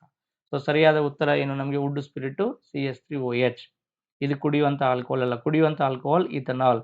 ಕುಡಿಯುವಂತ ಆಲ್ಕೋಹಾಲ್ ಬಾಟಲ್ಗಳ ಮೇಲೆ ಆಲ್ಕೋಹಾಲ್ ಪರ್ಸೆಂಟೇಜ್ ಮೆನ್ಷನ್ ಮಾಡ್ತಾರಲ್ಲ, ಆ ಪರ್ಸೆಂಟೇಜ್ ಕೆಳಗಿನವುಗಳಲ್ಲಿ ಎಲೆಕ್ಟ್ರಾನ್ ಆಕಾಂಕ್ಷಿ ಯಾವುದು? ಆಕಾಂಕ್ಷಿ ಅಂತಂದ್ರೆ ಎಲೆಕ್ಟ್ರಾನ್ಗಳನ್ನು ರಿಸೀವ್ ಮಾಡಿಕೊಳ್ಳುವಂಥದ್ದು ಯಾವುದು ಅಂತ ಅರ್ಥ. ಸೊ ನಿಮಗೆ ಈಗಾಗಲೇ ಕೆಮಿಸ್ಟ್ರಿಯಲ್ಲಿ ಓದ್ತಿರ್ಬೋದು ನೀವೇ. ಮೆಟಲ್ ಮತ್ತು ನಾನ್ ಮೆಟಲ್ಸ್ ಅಂತ ಬರ್ತವೆ. ಯಾವಾಗಲೂ ಮೆಟಲ್ಗಳ ಸಿಂಬಲ್ ನೋಡಿ ಪ್ಲಸ್ ಅಲ್ಲಿ ಇರ್ತೇವೆ. ಐರನ್ ಅಂತ ಬಂದಾಗ +2, ಕಾಪರ್ +2, ಅಲ್ಯೂಮಿನಿಯಂ ಪ್ಲಸ್. ಇದರ ಮೆಟಲ್ಗಳ ಮೇಲೆ ಸಿಂಬಲ್ ಅಬ್ಸರ್ವ್ ಮಾಡಿ ಪಾಸಿಟಿವ್ ಅಲ್ಲಿ ಇರ್ತವೆ. Non metal chlorine, fluorine, bromine ಇವು ಅಬ್ಸರ್ವ್ ಮಾಡಿ ಅವುಗಳ ಮೈನಸ್ ಅಂತ ಸಿಂಬಲ್ ಇರ್ತದೆ. ಏನ್ ಸರಿ ಪ್ಲಸ್ ಮತ್ತು ಮೈನಸ್ ಅಂದ್ರೆ, ಇವು ಒಬ್ಬ ಲೆವಿಸ್ ಅನ್ನೋ ಸೈಂಟಿಸ್ಟ್ ಬರ್ತಾನೆ. Lewis weak acids, Lewis bases ಅಂತ ಆ ವಿಜ್ಞಾನ ನಮಗೆ ತಿಳಿಸ್ಕೊಡ್ತಾನೆ. ಮೀನಿಂಗ್ ಏನು ಅಂತಂದ್ರೆ, ಎಲೆಕ್ಟ್ರಾನ್ಗಳು ಯಾವಾಗಲೂ ತಮ್ಮ ಔಟರ್ ಆರ್ಬಿಟಲ್ ಇರುವಂತ ಎಲೆಕ್ಟ್ರಾನ್ಗಳು ಏನಿರ್ತಾವಲ್ಲ, ಅವು ಮೆಟಲ್ಸ್ಗಳು, ಅವು ಕಂಪ್ಲೀಟ್ ಆಗಿ ಫಿಲ್ ಆಗಲ್ಲ. ಅವಕ್ಕೇನೋ ಎಲೆಕ್ಟ್ರಾನ್ಗಳು ಬೇಕಾಗ್ತವೆ. ಎಲೆಕ್ಟ್ರಾನ್ಗಳು ಯಾವಾಗಲೂ ರಿಸೀವ್ ಮಾಡಿಕೊಳ್ಳುವಂತ ಮೋಡಲ್ಲಿ ಇರ್ತವೆ. ಇವು ನಾನ್ ಮೆಟಲ್ಸ್ ಏನದ ಗೊತ್ತಾ? ಅವು ಕಡೆ ಆರ್ಬಿಟ್ ಫುಲ್ ಆಗಿ 1, 2 ಅವು ಕಡೆ ಎಕ್ಸ್ಟ್ರಾ ಎಲೆಕ್ಟ್ರಾನ್ಗಳು ಉಳ್ಕೊಂಡ್ಬಿಡ್ತವೆ. ಎಕ್ಸ್ಟ್ರಾ ಇದ್ದಿದ್ದನ್ನು ನಾವು ನೆಗೆಟಿವ್ ಸಿಂಬಲ್ ಅಲ್ಲಿ ಕೊಡ್ತೀವಿ, ಬೇಕಾಗಿರೋದನ್ನು ನಾವು ಪಾಸಿಟಿವ್ ಸಿಂಬಲ್ ಅಲ್ಲಿ ಕೊಡ್ತೀವಿ. ಹಂಗಾಗಿ ನಾನ್ ಮೆಟಲ್ಸ್ ಯಾವಾಗಲೂ ನೆಗೆಟಿವ್ ಸಿಂಬಲ್ ಇರ್ತವೆ, ಮೆಟಲ್ಸ್ ಯಾವಾಗಲೂ ಪಾಸಿಟಿವ್ ಸಿಂಬಲ್ ಇರ್ತವೆ. ಇಲ್ಲಿ ಆಕಾಂಕ್ಷಿ ಯಾವುದು ಅಂತ ಕೇಳ್ತಾನೆ. ಆಕಾಂಕ್ಷಿ ಅಂದ್ರೆ ಮೆಟಲ್ಸ್ ಅನ್ನು ರಿಸೀವ್ ಮಾಡಿಕೊಳ್ಳುವಂತ ಗುಣ ಯಾವುದಕ್ಕಿದೆ ಮೆಟಲ್ ಎಲೆಕ್ಟ್ರಾನ್ಸ್ ಅನ್ನು ರಿಸೀವ್ ಮಾಡಿಕೊಳ್ಳುವಂತ ಗುಣ ಯಾವಾಗಲೂ ಮೆಟಲ್ಗಳಿಗೆ ಇರ್ತದೆ ಅಂತ ನೋಡ್ತೀವಿ. ಹಂಗಾಗಿ hydrogen non metal, sulphur non metal ಇಲ್ಲಿ ಬರಲ್ಲ. ನಾನ್ ಮೆಟಲ್ಸ್ ನೆಗೆಟಿವ್ ಸೈನ್ ಇರ್ತವೆ, ಎಲೆಕ್ಟ್ರಾನ್ಸ್ ಅನ್ನು ಡೊನೇಟ್ ಮಾಡ್ತವೆ. ಇಲ್ಲಿ ರಿಸೀವ್ ಮಾಡಿಕೊಳ್ಳೋದು ಬೇಕು ನಮಗೆ. Hydrogen non metal, oxygen non metal ಇವು ನೆಗೆಟಿವ್ ಸೈನ್ ಇರ್ತವೆ, ರಿಸೀವ್ ಮಾಡ್ಕೊಂಗಿಲ್ಲ, ಡೊನೇಟ್ ಮಾಡ್ತವೆ. ನೈಟ್ರೋಜನ್ ಸಹಿತ ನಾನ್ ಮೆಟಲ್, ಹೈಡ್ರೋಜನ್ ಸಹಿತ ನಾನ್ ಮೆಟಲ್, ಇವುಗಳ ಸಿಂಬಲ್ ಪ್ಲಸ್ ಇರಲ್ಲ, ನೆಗೆಟಿವ್ ಡೊನೇಟ್ ಮಾಡ್ತವೆ. ಬಟ್ ಇಲ್ಲಿ ನೋಡ್ರಿ, ಬೋರಾನ್ ಅಂತಿದೆ ಇಲ್ಲಿ.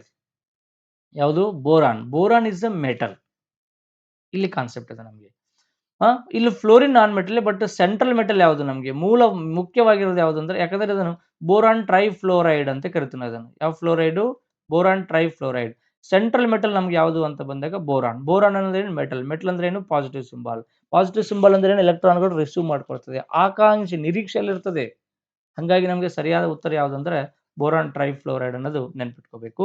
ಆದ್ರೂ ಈ ಪಾಸಿಟಿವ್ ಮತ್ತು ನೆಗೆಟಿವ್ ಸೈನ್ ಹೆಂಗ್ ಅರ್ಥ ಮಾಡ್ಕೋಬೇಕು ಅನ್ನೋದು ನೋಡೋಣ. ಈ ಲೆವಿಸ್ ಆಸಿಡ್ಗಳೇನಿರ್ತಾವ ಅಥವಾ ಲೆವಿಸ್ ಬೇಸ್ ಏನಂತ ನೀವು ಕರಿತೀವಲ್ಲ, ಇವು ಎಲೆಕ್ಟ್ರಾನ್ಗಳನ್ನು ಅಕ್ಸೆಪ್ಟ್ ಮಾಡಿಕೊಳ್ಳುವಂತ ಸ್ಥಿತಿಯಲ್ಲಿ ಇರ್ತವೆ. ಇವು ಎಲೆಕ್ಟ್ರಾನ್ಗಳು ಡೊನೇಟ್ ಮಾಡಿರ್ತವೆ. ಇವೇ ನಾವು ನಾನ್ ಮೆಟಲ್ಗಳು ಅಂತ ಕರಿತೀವಿ. ಇವುಗಳನ್ನು ನಾವು ಮೆಟಲ್ಗಳು ಅಂತ ಕರಿತೀವಿ. ಸೊ ಎಲೆಕ್ಟ್ರಾನ್ಗಳು ಡೆಫಿಷಿಯೆಂಟ್ ಇರ್ತದೆ, ಬೇಕಾಗ್ತದೆ. ಹಂಗಾಗಿ ಇವನ್ನು ಕ್ಯಾಟಯಾನ್ಸ್ ಅಂದ್ರೆ ಪ್ಲಸ್ ಸಿಂಬಲ್ ಅಂತ ನೋಡ್ತೀವಿ. ಇನ್ನು ಇವು ಎಲೆಕ್ಟ್ರಾನ್ಸ್ ರಿಚ್ ಇರ್ತವೆ, ತನಗೆ ಎಷ್ಟು ಬೇಕು ಅದಕ್ಕಿಂತ ಜಾಸ್ತಿ ಎಲೆಕ್ಟ್ರಾನ್ಸ್ ಇರ್ತವೆ. ಇವುಗಳನ್ನ ನಾವು ಆನಯಾನ್ಗಳನ್ನು ಇಂಡಿಕೇಟ್ ಮಾಡ್ತೀವಿ. ಬೆಸ್ಟ್ ಎಕ್ಸಾಂಪಲ್ ನಾವು ಈಗೆಲ್ಲ ಅಬ್ಸರ್ವ್ ಮಾಡಿದ್ರೆ ಪಾಸಿಟಿವ್ ಸಿಂಬಲ್ ಅನ್ನು ನೋಡ್ತೀವಿ ಅಂತ ಹೇಳಿನಿ. ಹಂಗಾಗಿ ಪಾಸಿಟಿವ್ ಸಿಂಬಲ್ ಅಂದ್ರೆ ಕ್ಯಾಟಯಾನ್ಗಳು, ಅವಕ್ಕೆ ಎಲೆಕ್ಟ್ರಾನ್ಸ್ಗಳು ಬೇಕು ಅನ್ನೋ ಮೀನಿಂಗ್ ಅರ್ಥ ಮಾಡ್ಕೋಬೇಕು. ಇವೆಲ್ಲ ನಾನ್ ಮೆಟಲ್ ಆಗಿರೋದ್ರಿಂದ ಇವು ಏನಾಗಿರ್ತವೆ? ಎಲೆಕ್ಟ್ರಾನ್ಗಳು ಹೆಚ್ಚಿನ ಕವಚಗಳಲ್ಲಿ 1, 2 ಎಲೆಕ್ಟ್ರಾನ್ಗಳು ಹೆಚ್ಚಾಗಿ ಹೊಂದಿರ್ತವೆ. ಬೇರೆ ರಿಯಾಕ್ಷನ್ ತನ್ನ ಜೊತೆ ಬಂದಾಗ ಎಲೆಕ್ಟ್ರಾನ್ಗಳು ಬಿಟ್ಟು ಕೊಡುವಂತ ರೂಪದಲ್ಲಿ ಇರ್ತವೆ ಅಂತ ನೋಡ್ತಂಗ ಎಲೆಕ್ಟ್ರಾನ್ ಡೊನೇಟ್ ಮಾಡ್ತವೆ. ಸೊ ಬೆಸ್ಟ್ ಎಕ್ಸಾಂಪಲ್ ನೋಡ್ತೀವಿ BF3 ಅಂತಿದೆ, ಬೋರಾನ್ ಟ್ರೈಫ್ಲೋರೈಡ್ ಅನ್ನೋದು. ಇಲ್ಲಿ ಬೋರಾನ್ ಅಲ್ಲಿ ಸೆಂಟ್ರಲ್ ಮೆಟಲ್ ಯಾವುದು? ಸೆಂಟ್ರಲ್ ಮೆಟಲ್ ಮುಖ್ಯವಾಗಿರುವಂತ ಕಾಂಪೋಸಿಷನ್ ಮೆಟಲ್ ಯಾವುದು ಅಂದ್ರೆ boron is a metal nothing but electrons ಅನ್ನು ರಿಸೀವ್ ಮಾಡ್ಕೊಳ್ಳುತ್ತದೆ. ಆಕಾಂಕ್ಷಿಗೆ ಬೆಸ್ಟ್ ಉದಾಹರಣೆ ಯಾವುದು ಅಂತಂದ್ರೆ ಬೋರಾನ್ ಟ್ರೈಫ್ಲೋರೈಡ್ ಅಂತ ನೋಡ್ತೀವಿ. ಕೆಳಗಿನವುಗಳಲ್ಲಿ ದ್ಯುತಿಪಟುತ್ವವುಳ್ಳ ಅಣು ಯಾವುದು ಅಂತ ಕೇಳ್ತಾನೆ. ದ್ಯುತಿಪಟುತ್ವ ಅಣು ಅಂದ್ರೆ ಏನ್ ಸರ್ ಮೀನಿಂಗ್ ಅಂತಂದ್ರೆ, ಸ್ವಲ್ಪ ಲೈಟ್ ಅನ್ನು ಎಮಿಟ್ ಮಾಡುವಂತ ಗುಣ ಯಾವುದಕ್ಕಿದೆ ಅಂತ ಕೇಳ್ತಾನೆ. ಈ ಕ್ವಶನ್ ಸ್ವಲ್ಪ ಟಿಪಿಕಲ್ ಕ್ವಶನ್, ಅಷ್ಟು ಬೇಗ ಅರ್ಥ ಆಗಲ್ಲ. ಸ್ವಲ್ಪ ಕೆಮಿಸ್ಟ್ರಿ ಭಾಳ ಡೆಪ್ತ್ ಇರುವಂತ ವ್ಯಕ್ತಿಗಳಿಗೆ ಬೇಕಾಗ್ತದೆ. ನಾವು ಫಿಸಿಕ್ಸ್ ಅಲ್ಲಿ ಒಂದು ಕಾನ್ಸೆಪ್ಟ್ ನೋಡ್ತೀವಿ, ಪೋಲರೈಸೇಷನ್ ಅನ್ನೋ ಕಾನ್ಸೆಪ್ಟ್ ನೋಡ್ತೀವಿ. ಏನ್ ಸರ್ ಪೋಲರೈಸೇಷನ್ ಅಂತಂದ್ರೆ, ಒಂದು ಗಾಜಿನ ಮುಖಾಂತರ ಒಂದು ನಿರ್ದಿಷ್ಟವಾಗಿರುವಂತಹ ಹಾರ್ಡ್ ಲೈಟ್ ಅನ್ನು ಹಾಕಿದಾಗ ಈ ಗ್ಲಾಸ್ ಲೈಟ್ ಅನ್ನು ಫಿಲ್ಟರ್ ಮಾಡಿ ಎಷ್ಟು ಬೆಳಕನ್ನು ಹೊರಗಡೆ ಹಾಕ್ಬೇಕೋ ಅಷ್ಟೇ ಬೆಳಕನ್ನು ಹೊರಗೆ ಹಾಕ್ತದೆ. ಲೈಟ್ ಅನ್ನು ಫಿಲ್ಟರ್ ಮಾಡುವಂತ ಪ್ರೋಸೆಸ್ಗೆ ನಾವು ಪೋಲರೈಸೇಷನ್ ಅಂತ ಕರಿತೀವಿ. ಸೊ ಈ ರೀತಿ ಲೈಟ್ ಅನ್ನು ಫಿಲ್ಟರ್ ಮಾಡಬೇಕಾದ್ರೆ ಲೈಟು ಯಾವಾಗಲೂ ನಮ್ಗೆ ಏನಾರ ನೇರವಾಗಿ ಚಲಿಸ್ತಾ ಇರ್ತದೆ. ಬಟ್ ಇವು ಈ ದ್ಯುತಿಪಟುತ್ವವುಳ್ಳ ಏನು ಫೋಟೋಫಿಲಿ ಅಂತ ಕರಿತೀವಿ. ಈ ದ್ಯುತಿಪಟುತ್ವವುಳ್ಳ ಏನು ವಸ್ತುಗಳದಾವಲ್ಲ, ಅವು ಹೋಗ್ಬೇಕಾದ್ರೆ ಈ ರೀತಿ ರೊಟೇಟ್ ಆಗ್ತಾ ಲೈಟ್ ರೇಸ್ ಸ್ವಲ್ಪ ರೊಟೇಟ್ ಆಗ್ತಾ ಹೋಗ್ತವೆ. ಅಂತ ಪ್ರಾಪರ್ಟಿ ಯಾವ ರೀತಿ ಇದೆ ಅಂತ ಕೇಳ್ತಾರೆ ನಮ್ಗೆ. ಇಲ್ಲಿ ಕೊಟ್ಟಿರುವಂತ ಆಪ್ಷನ್‌ಗಳಲ್ಲಿ ಬ್ಯೂಟೇನ್ 2 ಓಲ್ ಅನ್ನೋದು ಸರಿಯಾದ ಉತ್ತರ ಆಗ್ತದೆ. ಈ ಬ್ಯೂಟೇನ್ 2 ಓಲ್ ಎಂಬ ವಸ್ತುಗೆ ಏನಾಗಿದೆ, ಈ ದ್ಯುತಿಪಟುತ್ವವುಳ್ಳ ಗುಣ ಅಂದ್ರೆ ಲೈಟ್ ನೇರವಾಗಿ ಹೋಗುವ ಬದಲಾಗಿ ಲೈಟ್ ಈ ರೀತಿ ರೊಟೇಟ್ ಆಗ್ತಾ ಹೋಗ್ತದೆ. ಸೊ ಲೈಟ್ ರೇಸ್ ಅನ್ನೋದು ಈ ರೀತಿ ತಿರುಗುತ್ತಾ ಹೋಗ್ತಿರುವಂತಹ ವಸ್ತು ಗುಣಗಳನ್ನ ನಾವು ದ್ಯುತಿಪಟುತ್ವ ಗುಣ ಉಳ್ಳ ವಸ್ತುಗಳು ಅಂತ ಕರಿತೀವಿ. ನಾವಿಲ್ಲಿ ನೋಡಿ ಒಂದು ಲೈಟ್ ಅನ್ನು ಹಾಕಿದಾಗ ಈ ಫಿಲ್ಟರ್ ಮಾಡುವಂತ ಪೋಲರೈಸ್ ಮಾಡುವಂತ ವಸ್ತುಗಳಿಗೆ ಯಾವುದು ಆಪ್ಟಿಕಲಿ ಆಕ್ಟಿವ್ ಕಾಂಪೋನೆಂಟ್ ಯಾವ್ದು ಇರ್ತದೋ ಅದು ಈ ರೀತಿ ರೊಟೇಟ್ ಆಗ್ತಾ ಹೋಗ್ತದೆ. ಯಾವ್ದು ಇನ್ಆಕ್ಟಿವ್ ಆಗ್ತದೋ ಅದು ನೇರವಾಗಿ ಹೋಗ್ತದೆ ಅಂತ ನೋಡ್ತೀವಿ. ಇಲ್ಲಿ ದ್ಯುತಿಪಟುತ್ವ ಅಂದ್ರೆ ಆಕ್ಟಿವ್ ಆಗುತ್ತೆ. ಹಂಗಾಗಿ ಲೈಟ್ ರೊಟೇಟ್ ಆಗ್ತಾ ಹೋಗುವಂತ ವಸ್ತುಗಳನ್ನ ನಾವು ಫೋಟೋಫಿಲಿ ಅಥವಾ ದ್ಯುತಿಪಟುತ್ವ ಉಳ್ಳ ವಸ್ತುಗಳು ಅಂತ ಕರಿತೀವಿ. ಅಂದ್ರೆ 2 ಓಲ್ ಅಂತ ಯಾಕೆ ಬಂತು ಅಂತಂದ್ರೆ ಕಾರ್ಬನ್ ನಂಬರ್ 2ಗೆ ಈ ಹೈಡ್ರಾಕ್ಸಿಲ್ ಗ್ರೂಪ್ ಇರುವುದರಿಂದ ಇದನ್ನ ನಾವು 2 ಓಲ್ ಅಂತ ಕರಿತೀವಿ. ಈ OH ಗ್ರೂಪ್ ಅನ್ನೋದು ಇಲ್ಲಿತ್ತಂದ್ರೆ 3 ಓಲ್, ಇಲ್ಲಿತ್ತಂದ್ರೆ 4 ಓಲ್ ಅಂತ ಬರ್ತಾ ಇತ್ತು. ಹಂಗಾಗಿ ಅದನ್ನ ನಾವು 2 ಓಲ್ ಅಂತ ಅದರ ಸ್ಟ್ರಕ್ಚರಲ್ ಫಾರ್ಮುಲಾ ಸಹಿತ ನೀವು ಅಬ್ಸರ್ವ್ ಮಾಡಬಹುದು. ಇಲ್ಲಿ ಸರಿಯಾದ ಉತ್ತರ ಯಾವುದು ಅಂತಂದ್ರೆ ಬ್ಯೂಟೇನ್ 2 ಓಲ್. ಬ್ಯೂಟೇನ್ ಅಂದ್ರೆ ಗೊತ್ತು ನಿಮಗೆ, ಕಾರ್ಬನ್ ಕಣಗಳ ಸಂಖ್ಯೆ 4 ಅಂತ ನೋಡ್ತೀವಿ. ಸೊ ಏನು ಮೀಥೇನ್, ಈಥೇನ್, ಪ್ರೊಪೇನ್ ಮತ್ತು ಬ್ಯೂಟೇನ್ ಅಂತ ಹೇಳಿ 4 ಕಾರ್ಬನ್‌ಗಳು ನೋಡ್ತೀವಿ. ಇಲ್ಲಿ 2 ಓಲ್ ಯಾಕೆ ಬಂತಂದ್ರೆ 2 ಸೆಕೆಂಡ್ ಕಾರ್ಬನ್‌ಗೆ OH ಗ್ರೂಪ್ ಇರೋದ್ರಿಂದ ನಾವು 2 ಓಲ್ ಅಂತ ಕರಿತೀವಿ. ಕ್ಯಾಲ್ಸಿಯಂ ಕ್ಲೋರೈಡ್‌ನ ಘಟಕದ ಸೂತ್ರ ರಾಶಿ ಯಾವುದು ಅಂತ ಕೇಳ್ತಾನೆ. ನೋಡಿ ಇದು ಕ್ವೆಶ್ಚನ್ ಏನು ಈ ಇಂಗ್ಲಿಷ್‌ನಿಂದ ಕನ್ನಡ ಹೆಂಗ್ ಟ್ರಾನ್ಸ್‌ಫರ್ ಕ್ಯಾಲ್ಸಿಯಂ ಕ್ಲೋರೈಡ್‌ನ ಘಟಕ ಸೂತ್ರ ರಾಶಿ ಅಂತ. ಎಂತ ಕ್ವೆಶ್ಚನ್ ರೆಡಿ ಮಾಡ್ತಾರೆ ಇವರು. ಕ್ಯಾಲ್ಸಿಯಂ ಕ್ಲೋರೈಡ್‌ನ ರಾಶಿ ಎಷ್ಟು ಅಂತ ಕೇಳಬಹುದು. ಅಣು ರಾಶಿ ಎಷ್ಟು ಅಂತಾನೆ ಕೇಳಬಹುದು. ಘಟಕ ಸೂತ್ರ ರಾಶಿ ಅಂತ. ಯಾಕಂದ್ರೆ ಇಂಗ್ಲಿಷ್ ಅಲ್ಲಿ ಇರ್ತದೆ, ಕನ್ನಡ ಟ್ರಾನ್ಸ್ಲೇಟ್ ಮಾಡಿಬಿಟ್ರೆ ಆ ರೀತಿ ನಮಗೆ ತೊಂದರೆ ಆಗ್ತದೆ. ಒಟ್ಟ ಇದರ ಅಣು ರಾಶಿ ಎಷ್ಟು ಅಂತ ಕೇಳ್ತಾನೆ. ಯಾವ್ದರದ್ದು? ಕ್ಯಾಲ್ಸಿಯಂ ಮತ್ತು ಕ್ಲೋರೈಡ್. ನೋಡ್ರಿ, ಒಂದು ಕ್ಯಾಲ್ಸಿಯಂ ಇದೆ, ಇಲ್ಲಿ 2 ಕ್ಲೋರೈಡ್ಗಳಿದಾವೆ. ಕ್ಲೋರೈಡ್ ಪ್ಲಸ್ ಕ್ಲೋರೈಡ್ ಇದೆ. Cl2 ಅಂದ್ರೆ ಏನು? 2 ಕ್ಲೋರೈಡ್ಸ್ ಅಂದವ. ನಮಗೆ ಗೊತ್ತು ಕ್ಯಾಲ್ಸಿಯಂ ಅಂತ ಬಂದಾಗ ಇದರ ಅಟೋಮಿಕ್ ನಂಬರ್ ಗೊತ್ತಿಲ್ಲ ಅಂದ್ರೆ ನೆನ್ಪಿಟ್ಕೋಬೇಕು. ಅಟೋಮಿಕ್ ನಂಬರ್ ಎಷ್ಟು? 17. ಮಾಸ್ ನಂಬರ್ ಎಷ್ಟು? 13.5 ಸಾರಿ 35.5. ಸ್ವಲ್ಪ ಮಿನಿಮಮ್ ನಿಮಗೆ ಒಂದು 1 ರಿಂದ 20 ಅಥವಾ 30ರವರೆಗೆ ಅದರ ಅಟೋಮಿಕ್ ನಂಬರ್ ಮತ್ತು ಮಾಸ್ ನಂಬರ್ ಸ್ವಲ್ಪ ನೀವು ನೆನ್ಪಿಟ್ಕೊಳ್ಳುವಂತ ಪ್ರಯತ್ನ ಮಾಡ್ಬೇಕು. ಇಲ್ಲಾಂದ್ರೆ ಇಂಥ ಕ್ವೆಶ್ಚನ್ ನಮಗೆ ಎಕ್ಸಾಮ್‌ದಲ್ಲಿ ಆನ್ಸರ್ ಮಾಡಕ್ ಕಷ್ಟ ಆಗ್ತದೆ. ಒಟ್ಟ ರಾಶಿ ಎಷ್ಟು ಅಂತ ಕೇಳ್ತಾನೆ. ಇನ್ನು ನೆಕ್ಸ್ಟ್ ಯಾವುದು? ಕ್ಲೋರಿನ್. ಕ್ಲೋರಿನ್ ಗೊತ್ತಾಯ್ತು. ಸಾರಿ, ಕ್ಯಾಲ್ಸಿಯಂ ಗೊತ್ತಾಯ್ತು. ಐ ಆಮ್ ಸಾರಿ, ನಾನು ಸ್ವಲ್ಪ ಮಾತಾಡ್ತಾ ರಾಂಗ್ ಬರ್ದೆ. ಒಂದೇ ನಿಮಿಷ, ಸ್ಪಷ್ಟ ಕ್ಲಾರಿಟಿ ಕೊಡ್ತೀನಿ ನಿಮಗೆ. ಒಟ್ಟ ರಾಶಿ ಎಷ್ಟು ಅಂತ ಕೇಳ್ತಾನೆ ನಮಗೆ. ಯಾವ್ದ್ಯಾವ್ದು ಅಂತಂದ್ರೆ ಕ್ಯಾಲ್ಸಿಯಂ ಕ್ಲೋರೈಡ್ದು. ಫಸ್ಟ್ ಕ್ಯಾಲ್ಸಿಯಂದು ನೋಡೋಣ. ಕ್ಯಾಲ್ಸಿಯಂದು ನಾವು ಅಬ್ಸರ್ವ್ ಮಾಡಿದ್ರೆ ಕ್ಯಾಲ್ಸಿಯಂ ಅಟೋಮಿಕ್ ನಂಬರ್ 20 ಅಂತಿದೆ, ಮಾಸ್ ನಂಬರ್ 40 ಅಂತಿದೆ. ನೋಡಿ, ಆಲ್ಮೋಸ್ಟ್ ಒಂದು ಶಾರ್ಟ್ಕಟ್ ಟ್ರಿಕ್ ಏನಂತಂದ್ರೆ ಅಟೋಮಿಕ್ ನಂಬರ್ ಎಷ್ಟಿರ್ತದಲ್ಲ ಆಲ್ಮೋಸ್ಟ್ 99% ಅದ್ರ ಡಬಲ್ ಮಾಸ್ ಇರ್ತದೆ. ನಂಬರ್ ಆಫ್ ನ್ಯೂಟ್ರಾನ್ಸ್ ಮತ್ತು ಪ್ರೋಟಾನ್ಸ್ ಸ್ವಲ್ಪ ಡಬಲ್ ಆಗಿರ್ತದೆ ಮಾಸ್ ರೂಪದಲ್ಲಿ ನೋಡ್ತೀವಿ. ಸೊ ಇದೆಷ್ಟಿದೆ ಅಂದ್ರೆ 40. ಇದರ ಮಾಸ್ ನಂಬರ್ ಎಷ್ಟು ಬಂತು ನಮಗೆ? 40 ಅಂತ ಬಂತು. ಇನ್ನು ಕ್ಲೋರೈಡ್ ಬೇಕು ನಮಗೆ. Chloride symbol Cl. Chloride atomic number 17, mass number 13.5 35.5 35.5. But ನಮ್ಗೆ ಎಷ್ಟು ಕ್ಲೋರೈಡ್ಸ್ ಅದಾವೆ? ಕ್ಲೋರಿನ್ 2 ಅಂತಿದೆ. ಹಂಗಾಗಿ ಮತ್ತೊಂದು ಕ್ಲೋರಿನ್ ತಗೋಬೇಕಾಗ್ತದೆ ನಾನು. ಈ ಕ್ಲೋರಿನ್ ಎಷ್ಟು? 17, ಅಟೋಮಿಕ್ ನಂಬರ್ 35.5, ಮಾಸ್ ನಂಬರ್. ಅಂದ್ರೆ ಒಟ್ಟಾರೆಯಾಗಿ ಎಲ್ಲಾ ಮಾಸ್ಗಳನ್ನು ಕೂಡಿಸಿದ್ರೆ ಬರೋದೆಷ್ಟು ಅಂತ ಕೇಳ್ತಾನೆ ಅವನು. ಅಟೋಮಿಕ್ ನಂಬರ್ ಕೇಳ್ತಲ್ಲ, ಮಾಸ್ ನಂಬರ್ ಕೇಳ್ತಾನೆ. ಅಲ್ಲಿ ನಮ್ಗೆ ಯಾವ್ದು? ಕ್ಯಾಲ್ಸಿಯಂ ಎಷ್ಟು ತಗೋಬೇಕು ನನಗೆ? 40 ತಗೋಬೇಕು. ಕ್ಲೋರಿನ್ 2 ಕಣಗಳದ್ದು 35.5 ಪ್ಲಸ್ 35.5 ಅಂತ ತಗೋಬೇಕು ನಾನು. ಸೊ 35.5 ಪ್ಲಸ್ 35.5 ಇವೆಲ್ಲ ಪ್ಲಸ್ ಮಾಡಿದ್ರೆ ಅದರ ಅಟೋಮಿಕ್ ಮಾಸ್ ಅಂತ ನೋಡ್ತೀವಿ. ಯಾವ್ದ್ರದ್ದು? ಕ್ಯಾಲ್ಸಿಯಂ ಕ್ಲೋರೈಡ್ದು. ನಿಮಗೆ ಗೊತ್ತಲ್ಲ 0.5 1 ಅಂತಂದ್ರೆ ಏನು? ನಾನು 0.5 10 that is 5 plus 5 10 carry 1, 5 plus 5 10, 10 plus 1 11, 11 ಬಂದ್ರೆ carry 1, so 4 plus 3 7, 7 plus 3 10, 10 plus 1 11, 11 ಬಂತು. ಸೊ 1 ಡಿಜಿಟ್ ಬಿಟ್ಟು ಪಾಯಿಂಟ್ ಐತಿ, 1 ಡಿಜಿಟ್ ಬಿಟ್ಟು ಪಾಯಿಂಟ್ ಕೊಡ್ತೀನಿ, 111.0 ಆಯ್ತು. ಆಪ್ಷನು 111.0, ಪಾಯಿಂಟ್ ಗೊತ್ತಲ್ಲ, ಪಾಯಿಂಟ್ ಆದಮೇಲೆ 0 ಇದ್ದು ನಮ್ಗೆ ಬೇಕಾಗಿಲ್ಲ, ಹಂಗಾಗಿ ಸರಿಯಾದ ಉತ್ತರ 111 ಅಂತ ನೋಡ್ತೀವಿ. ಏನು ಸರ್ ಇಷ್ಟೆಲ್ಲ ಮಾಡಿ ಅಂದ್ರೆ ಏನಿಲ್ಲಪ್ಪ, ಮ್ಯಾಲಿರುವಂಥ ಮಾಸ್ ನಂಬರ್ ಕೂಡಿಸ್ಬೇಕಷ್ಟೇ. ಕ್ಯಾಲ್ಸಿಯಮ್ದು 2040 ಇದೆ, ಮ್ಯಾಲಿದ್ದು ಮಾಸ್ ನಂಬರ್ 40, ಕ್ಲೋರೈಡ್ದು 35.5 35.5 ಅಂತಿದೆ. ಇವೆರಡು ಕೂಡಿಸ್ಬಿಟ್ರೆ ಎಷ್ಟು ಬರ್ತದೆ, ಮತ್ತು ಕ್ಯಾಲ್ಸಿಯಂ 40, ಮೂರರದು ಮಾಸ್ ನಂಬರ್ ಕೂಡಿಸಿದ್ರೆ ಎಷ್ಟು ಬರ್ತದೆ ಅಂತ ನೋಡಿನಿ. ಈಗ ಕ್ಯಾಲ್ಸಿಯಂ ಕೇಳಿದ್ರೆ ಮುಂಬರೋ ಎಕ್ಸಾಮ್ದಲ್ಲಿ ಬೇರೆ ಯಾವ್ದಾರು ಕೇಳ್ಬೋದು. ಈಗಾಗಲೇ ಬೇರೆ ಬೇರೆ ಎಕ್ಸಾಮ್ದಲ್ಲಿ ಬೇರೆ ಬೇರೆ ಎಲಿಮೆಂಟ್ ಅದೆಲ್ಲ ಕೇಳಿದ್ದಾರೆ ಕ್ವಶನ್, ಬಟ್ ನಿಮಗೆ ಒಂದು ಐಡಿಯಾ ಬರಲಿ ಅಂತೇಳಿ ಅಟೋಮಿಕ್ ನಂಬರ್ ಮತ್ತು ಮಾಸ್ ನಂಬರ್ ಟೇಬಲ್ ಕೊಟ್ಟಿದ್ದೀನಿ. ವಿಡಿಯೋ ಪಾಸ್ ಮಾಡ್ಕೊಂಡು ಈ ಟೇಬಲಲ್ಲಿರುವಂಥ ಮಾಹಿತಿ ಸಹಿತ ನೀವು ಕಲೆ ಹಾಕಿರಿ. ಜೊತೆಗೆ ಇಲ್ಲಿ ಕೊಟ್ಟಿರುವಂಥ ಕ್ಲೋರಿನ್ದು ಮತ್ತು ಕ್ಯಾಲ್ಸಿಯಮ್ದು ನಾನು ನಿಮಗೆ ಕ್ಲಿಸ್ಟರ್ ಕ್ಲಿಯರ್ ಆಗಿ ಹೇಳ್ಕೊಟ್ಟಿನಿ. ಟೋಟಲ್ ಇಲ್ಲಿ ಇಂಟು 2 ಮಾಡಬೇಕು, ಇದು ಇಂಟು 1 ಮಾಡಬೇಕು. ಯಾಕೆ ಒಂದೇ ಕ್ಯಾಲ್ಸಿಯಂ ಅದ, ಕ್ಲೋರಿನ್ 2 ಅದಾವ. ಹಾಗಾಗಿ ಸರಿಯಾದ ಉತ್ತರ 111 ಯೂನಿಟ್ಸ್ ಅಂತ ನಾವು ನೋಡ್ತೀವಿ.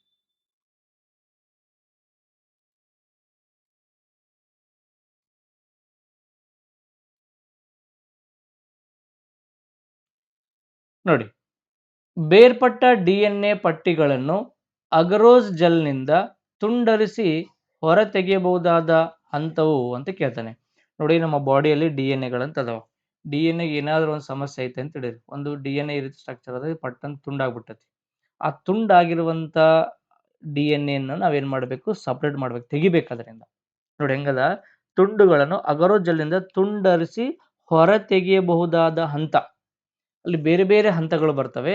ಅದು ರಿಪೇರ್ ಮಾಡ್ಬೋದು, ತುಂಡಾಗಿದ್ದನ್ನು ಹೊರಗೆ ತೆಗಿಬೋದು, ಅಲ್ಲೇ ಅದನ್ನು ಆ್ಯಡ್ ಮಾಡ್ತಾ ಹೋಗ್ಬೋದು. ಈ ರೀತಿ ಬೇರೆ ಬೇರೆ ಪ್ರೊಸೆಸ್ ಅದಾವಂತೆ. ಅಲ್ಲಿ ತುಂಡಾಗಿರುವಂಥ ಒಂದು ಡಿಎವನ್ನು ಅಗರೋಸ್ ಜೆಲ್ ಅಂತ ಒಂದು ಕೆಮಿಕಲ್ ಅದು. ಈ ಅಗರೋಸ್ ಜೆಲ್ನಿಂದ ಅದನ್ನು ಹೊರ ತೆಗಿಬಹುದಾದ ಒಂದು ಮೆಥಡ್ಗೆ ನಾವೇನಂತ ಕರಿತೀವಿ ಅಂತ ಕರೆದ್ರೆ, ಇದನ್ನು ನಾವು ಎಲ್ಯೂಷನ್ ಅಂತ ಕರಿತೀವಿ. ಏನು, ಎಲ್ಯೂಷನ್. ಎಲ್ಯೂಷನ್ ಮೆಥಡ್ ಏನದಂತಂದ್ರೆ, ಒಂದು ಅಗರೋಸ್ ಜೆಲ್ ಅಂತ ಬರ್ತದ, ಆ ಜೆಲ್ಲಿನಿಂದ ಫ್ರಾಕ್ಚರ್ ಆಗಿರುವಂಥ DNA ಅದನ್ನು ಆ ತುಂಡಾಗಿರುವಂಥ ಒಂದು DNA ಹೊರತೆಗೆಯುವಂಥ ಒಂದು ಪ್ರೊಸೆಸ್ ಅಂತ ನೋಡ್ತೀವಿ.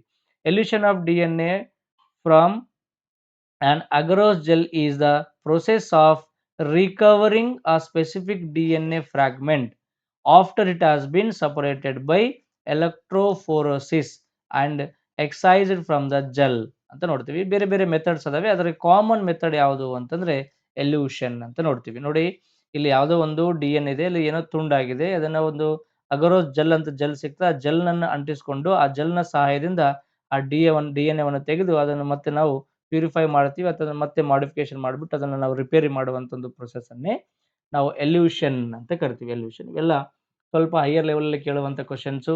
ಐ ಥಿಂಕ್ ಇದು ಆ ಟೈಮಲ್ಲಿ ಏನಾದರೂ ಸ್ವಲ್ಪ ಕರೆಂಟ್ ಅಫೇರ್ಸಲ್ಲಿ ಬಂದಿರ್ತದೆ ಕ್ವಶನ್. ಇದು ಏನೋ ಮೆಡಿಕಲ್ ಫೀಲ್ಡಲ್ಲಿ ಹೊಸದಾಗಿ ಬಂದಿರುವಂಥ ಟೆಕ್ನಾಲಜಿ, ಆ ಟೆಕ್ನಾಲಜಿ ಮುಖಾಂತರನೇ ನಮಗೆ ಕ್ವಶನ್ಸು ರೈಸ್ ಮಾಡ್ತಾನೆ. ಎಲ್ಯೂಷನ್ ಮೆಥಡ್ ಮೀನಿಂಗ್ ಏನು ಅಂತಂದರೆ, ಅಗರೋಸ್ ಅನ್ನೋದೊಂದು ಜೆಲ್ ಬರ್ತದೆ, ಆ ಜೆಲ್ನ ಸಹಾಯದಿಂದ ತುಂಡಾಗಿರುವಂಥ DNA ತೆಗೆದು ರಿಪೇರ್ ಮಾಡುವಂಥ ಒಂದು ಪ್ರೊಸೆಸ್ ಅನ್ನೇ ನಾವು ಎಲ್ಯೂಷನ್ ಮೆಥಡು ಅಂತ ಕರಿತೀವಿ. ಗೊತ್ತಿರಬೇಕು.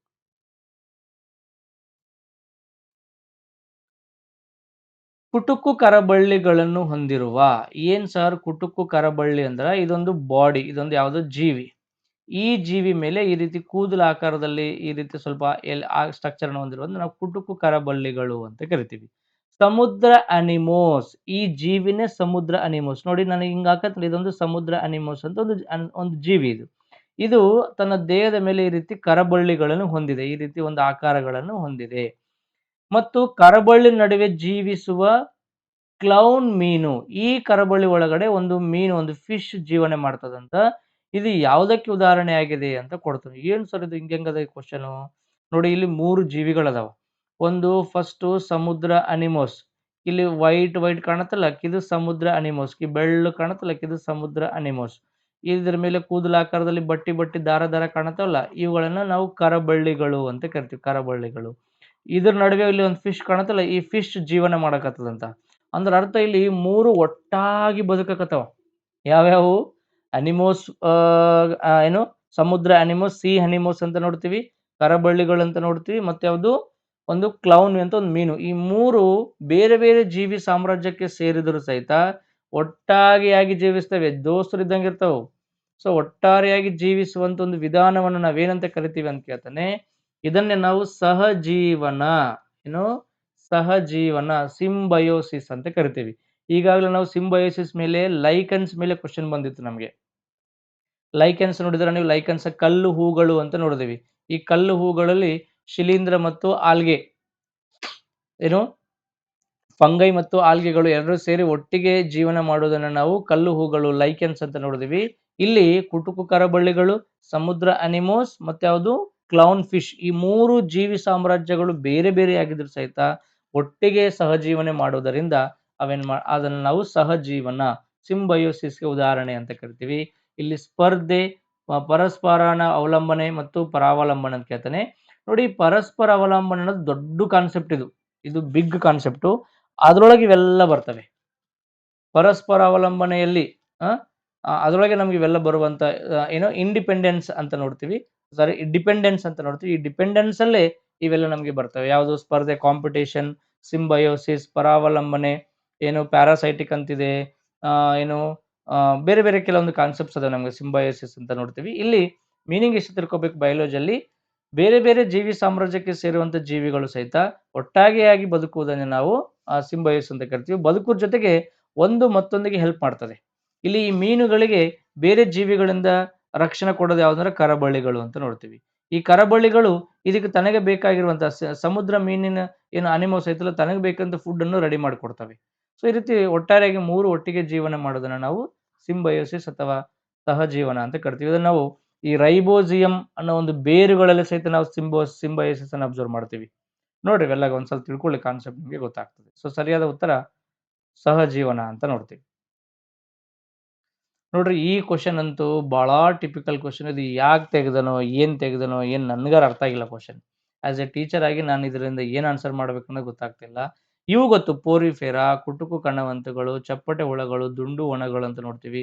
ಪೋರಿಫೆರಾ ಅಂದ್ರೆ ಪೋರಿಫೆರಾನ ಸ್ಪಂಜು ಪ್ರಾಣಿಗಳು ಅಂತ ನೋಡ್ತೀವಿ. ಕುಟುಕು ಕಣವಂತುಗಳು ಇವು ಒಂದು ಜೀವಿ ಸಾಮ್ರಾಜ್ಯಕ್ಕೆ ಸೇರೋ. ಚಪ್ಪಟೆ ಹುಳಗಳು, ಫ್ಲಾಟ್ ವಾರ್ಮ್ಸ್ ಅಂತ ನೋಡಿದ್ವಿ. ಫ್ಲಾಟ್ ವಾರ್ಮ್ ಬಗ್ಗೆ ಆಲ್ರೆಡಿ ಲಿವರ್ ಫ್ಲೂಕ್ ಅಂತ ಬಂದಿತ್ತು, 2 ಸಲ ಬಂದಿತ್ತು ಲಿವರ್ ಫ್ಲೂಕ್. ಕುರಿಗಳ ಲಿವರ್ಗೊಳಗಿರುವಂತ ಒಂದು ಸೂಕ್ಷ್ಮಾಣು ಜೀವಿ ಅಂದ್ರೆ ಇದು ಬಂದಿತ್ತು. ದುಂಡು ಹುಳಗಳಂತ ಅನಿಲಿಡ ಅಂತ ನೋಡಿ, ದುಂಡು ಹುಳಗಳು. ಇವೆಲ್ಲ ಯಾವುದಕ್ಕೆ ಸಂಬಂಧಪಟ್ಟಿದ್ದು ಏನೇನು ಕೇಳ್ತಾನೆ. ಎಲ್ಲಕ್ಕೂ ಅಂಗ ಮತ್ತು ಅಂಗವ್ಯೂಹದ ವ್ಯವಸ್ಥೆ ಮಟ್ಟ, ದ್ವಿಪಾರ್ಶ್ವ ಸಮ್ಮಿತಿ, ದೇಹಾವಕಾಶವಿಲ್ಲ, ಅಂಗವ್ಯೂಹ ವ್ಯವಸ್ಥೆ ಏನೇನೋ ಕೊಡ್ತಾನೆ. ಬಟ್ ನನಗೆ ಆನ್ಸರ್ ಲಿಟರಲಿ ಅರ್ಥ ಆಗಿಲ್ಲ. ಇವೆಲ್ಲ ನಿಮ್ಮನ್ನು ರೇಸ್ ಇಂದ ಹೊರಗೆ ಹಾಕ್ಬೇಕಂತಾನೆ ತೆಗೆಯುವಂತ ಕ್ವಶನ್ಗಳು. ಅದು ಯಾವುದೇ ನನಗೆ ಸ್ಪಷ್ಟವಾದ ಮಾಹಿತಿ ಸಿಗಲಿಂತ ಕ್ವಶನ್. ಬಟ್ ಎಕ್ಸಾಮ್ದಲ್ಲಿ ನಾನು ಕೀ ಆನ್ಸರ್ ನಾನು ಅಬ್ಸರ್ವ್ ಮಾಡಿದಾಗ 4ನೇ ಉತ್ತರ ಸರಿ ಉತ್ತರ ಅಂತ ಕೊಡ್ತಾನೆ. ಏನಂತಾನ, ಪೋರಿಫೆರಾ ದಟ್ ಈಸ್ 1 ಅಂತ ಬಂದಾಗ ಸಿ ಅಂತ. ಪೋರಿಫೆರಾ ಬಂದಾಗ ಜೀವಕೋಶೀಯ ಮಟ್ಟ, ವಿವಿಧ ಸಮ್ಮಿತಿ, ದೇಹಾವಕಾಶ ಇಲ್ಲ. ಫಸ್ಟ್ ಆಫ್ ಆಲ್ ಇವಕ್ಕೆ ಯಾವಕ್ಕೂ ದೇಹಾವಕಾಶ ಇಲ್ಲ, ನಿರ್ದಿಷ್ಟವಾಗಿರುವಂತ ಬಾಡಿ ಇವಕ್ಕೆ ಯಾವಕ್ಕೂ ಸಿಗಲ್ಲ ನಮ್ಗೆ.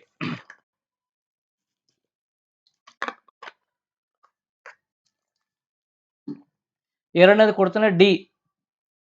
ಎರಡನೇದಂದ್ರೆ ಅದು ಕುಟುಕು ಕಣವಂತುಗಳು. ಎಲ್ಲಾಯ್ತು? ಸೆಕೆಂಡ್ ಏನಂತಾನೆ, ಡಿ ಅಂತಾನೆ. ಥರ್ಡ್ ಎ ಅಂತೆ. ಥರ್ಡ್ ಚಪ್ಪಟೆ ಹುಳಗಳು ಅಂತ ಬಂದಾಗ ಅಂಗ ಮತ್ತು ಅಂಗವ್ಯವಸ್ಥೆ ಮಟ್ಟ, ದ್ವಿಪಾರ್ಶ್ವ ಸಮಿತಿ, ದೇಹಾವಕಾಶವಿಲ್ಲ. ಫೋರ್ತ್ ಬಂದಾಗ ಥರ್ಡ್ ಬಂದಾಗ ಎ ಕೊಡ್ತಾನೆ. ಫೋರ್ತ್ ಬಂದಾಗ ಬಿ ಅಂತ. ದುಂಡು ಹುಳಗಳು ಬಂದಾಗ ಅಂಗಾಂಗಿ ವ್ಯವಸ್ಥೆ ಮಟ್ಟ, ದ್ವಿಪಾರ್ಶ್ವ ಸಮಿತಿ, ಮಿಥ್ಯ, ದೇಹಾವಕಾಶ ಏನೇನೋ ಕೊಡ್ತಾನೆ. ಇದು ಸರಿಯಾದ ಉತ್ತರ ಡಿ.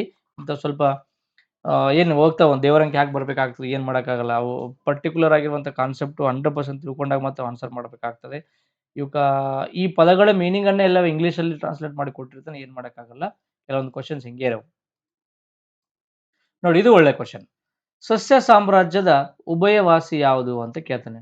ನೋಡಿ, ಮನುಷ್ಯ ಜೀವಿ ಸಾಮ್ರಾಜ್ಯ ಉಭಯವಾಸಿಗಳು ಅಂತ ಬಂದಾಗ ನಾವು ಕಪ್ಪೆ, ಹಾವು, ಆಮೆ, ಮೊಸಳೆ ಈ ರೀತಿ ನಾವು ಯಾವ ರೀತಿ ಉಭಯವಾಸಿಗಳಂತ ಕೆಲವೊಂದು ಜೀವಿಗಳು ಕರಿತೀವಲ್ಲ, ಅಂದ್ರೆ ನೆಲ ಮತ್ತು ಜಲ ಎರಡು ಕಡೆ ಬದುಕುವಂತ ಜೀವಿಗಳೇ ನಾವು ಉಭಯವಾಸಿಗಳು ಅಂತ ಕರಿತೀವಿ. ಈಗ ಸಸ್ಯಗಳಲ್ಲೇ ಸಹಿತ ಕೆಲವು ಸಸ್ಯಗಳು ನೆಲದಲ್ಲಿ ಬದುಕ್ತಾವಂತ, ಕೆಲವೊಂದು ಜಲದಲ್ಲಿ ಬದುಕ್ತಾವಂತ. ಅಂತವ್ ಯಾವ್ಯಾವ ಅಂತ ಕೇಳ್ತಾನೆ. ಇಲ್ಲಿ ಯೂಲೋಥ್ರಿಕ್ಸ್ ಅಂತ ಐತಲ್ಲ, ಯೂಲೋಥ್ರಿಕ್ಸ್ ಅನ್ನೋದನ್ನು ಇದೊಂದು ಶಿಲೀಂಧ್ರ ಜಾತಿಗೆ ಸಂಬಂಧಪಟ್ಟ ಜೀವಿಗಳು, ಸಸ್ಯಗಳು ಇವೆಲ್ಲ ಈ ರೀತಿ ನೋಡ್ತೀವಿ ನಾವು. ಇನ್ನು ಫರ್ನ್ ಅಂತ ಐತಲ್ಲ, ಇದು ಏನೋ ಫರ್ನ್ ಅಂದ್ರೆ ಇದೊಂದು ಜೀವಿ, ಟೆರಿಡೋಫೈಟ ಅಂತ ಬರ್ತದೆ. ಟೆರಿಡೋಫೈಟಗೆ ಸಂಬಂಧಪಟ್ಟ ಜೀವಿಗಳು. ಇನ್ನ ಇದೇ ಐತಲ್ಲ ಮ್ಯಾರ್ಕ್ಯಾನ್ಸಿ ಅಂತ ಒಂದು ಸಸ್ಯಗಳಿದಾವಲ್ಲ, ಇವೇ ಈ ನೆಲ ಮತ್ತು ಜಲ ನೋಡಿ ಇಲ್ಲಿ ಈ ನೀರಲ್ಲೂ ಸಹಿತ ಬದುಕ್ತವೆ ಮತ್ತು ನೆಲದ ಮೇಲೆ ಸಹಿತ ಬದುಕುವಂತ ಜೀವಿಗಳನ್ನೇ ಮ್ಯಾರ್ಕ್ಯಾನ್ಸಿಯ. ಇವೇ ಸಸ್ಯ ಸಾಮ್ರಾಜ್ಯದ ಉಭಯವಾಸಿಗಳು ಅಂತ ಕರಿತೀವಿ. ಎರಡು ಕಡೆ ಬದುಕುವಂತ ಜೀವಿಗಳು, ಸಸ್ಯಗಳು ಅಂತ ನೋಡ್ತೀವಿ. ಇನ್ನ ಸೈಕಾಸ್ ಅಂತ ಬಂದಾಗ ನೀವು ನೋಡ್ತಿರ್ಬೋದು, ಆವೃತ್ತ ಮತ್ತು ಅನಾವೃತ್ತ ಜೀವಿ ಸಾಮ್ರಾಜ್ಯದಲ್ಲಿ ಬರುವಂತ ಇವಕ್ಕೆ ನಾವು ಸೈಕಾಸ್ ಅಂತ ಕರಿತೀವಿ. ಸೊ ಈ ಕ್ವಶನ್ಗೆ ಪರ್ಟಿಕ್ಯುಲರ್ ಆಗಿರುವಂತ ಆನ್ಸರ್ ಬಂದಾಗ ಮ್ಯಾರ್ಕ್ಯಾನ್ಸಿ ಅನ್ನೋದು ಸರಿಯಾದ ಉತ್ತರ ಅಂತ ನೋಡ್ತೀವಿ.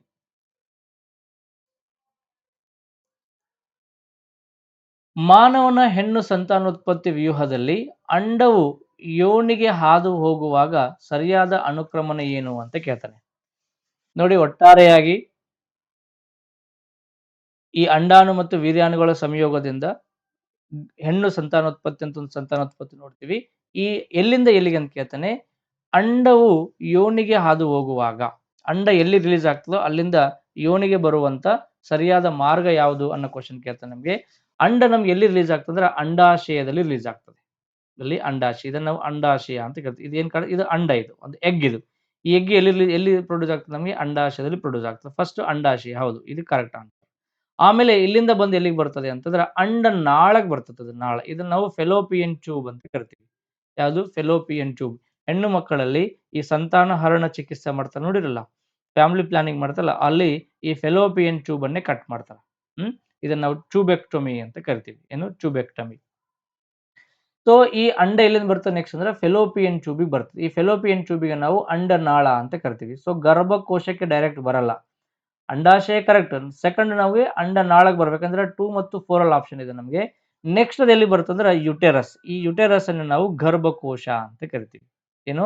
ಗರ್ಭಕೋಶ ಅಂತ ಕರಿತೀವಿ. ಆಮೇಲೆ ಎಲ್ಲಿ ಬರ್ತದೆ? ಸರ್ವಿಕ್ಸ್. ಸರ್ವಿಕ್ಸ್ ಅಂದ್ರೆ ಗರ್ಭಕಂಠ.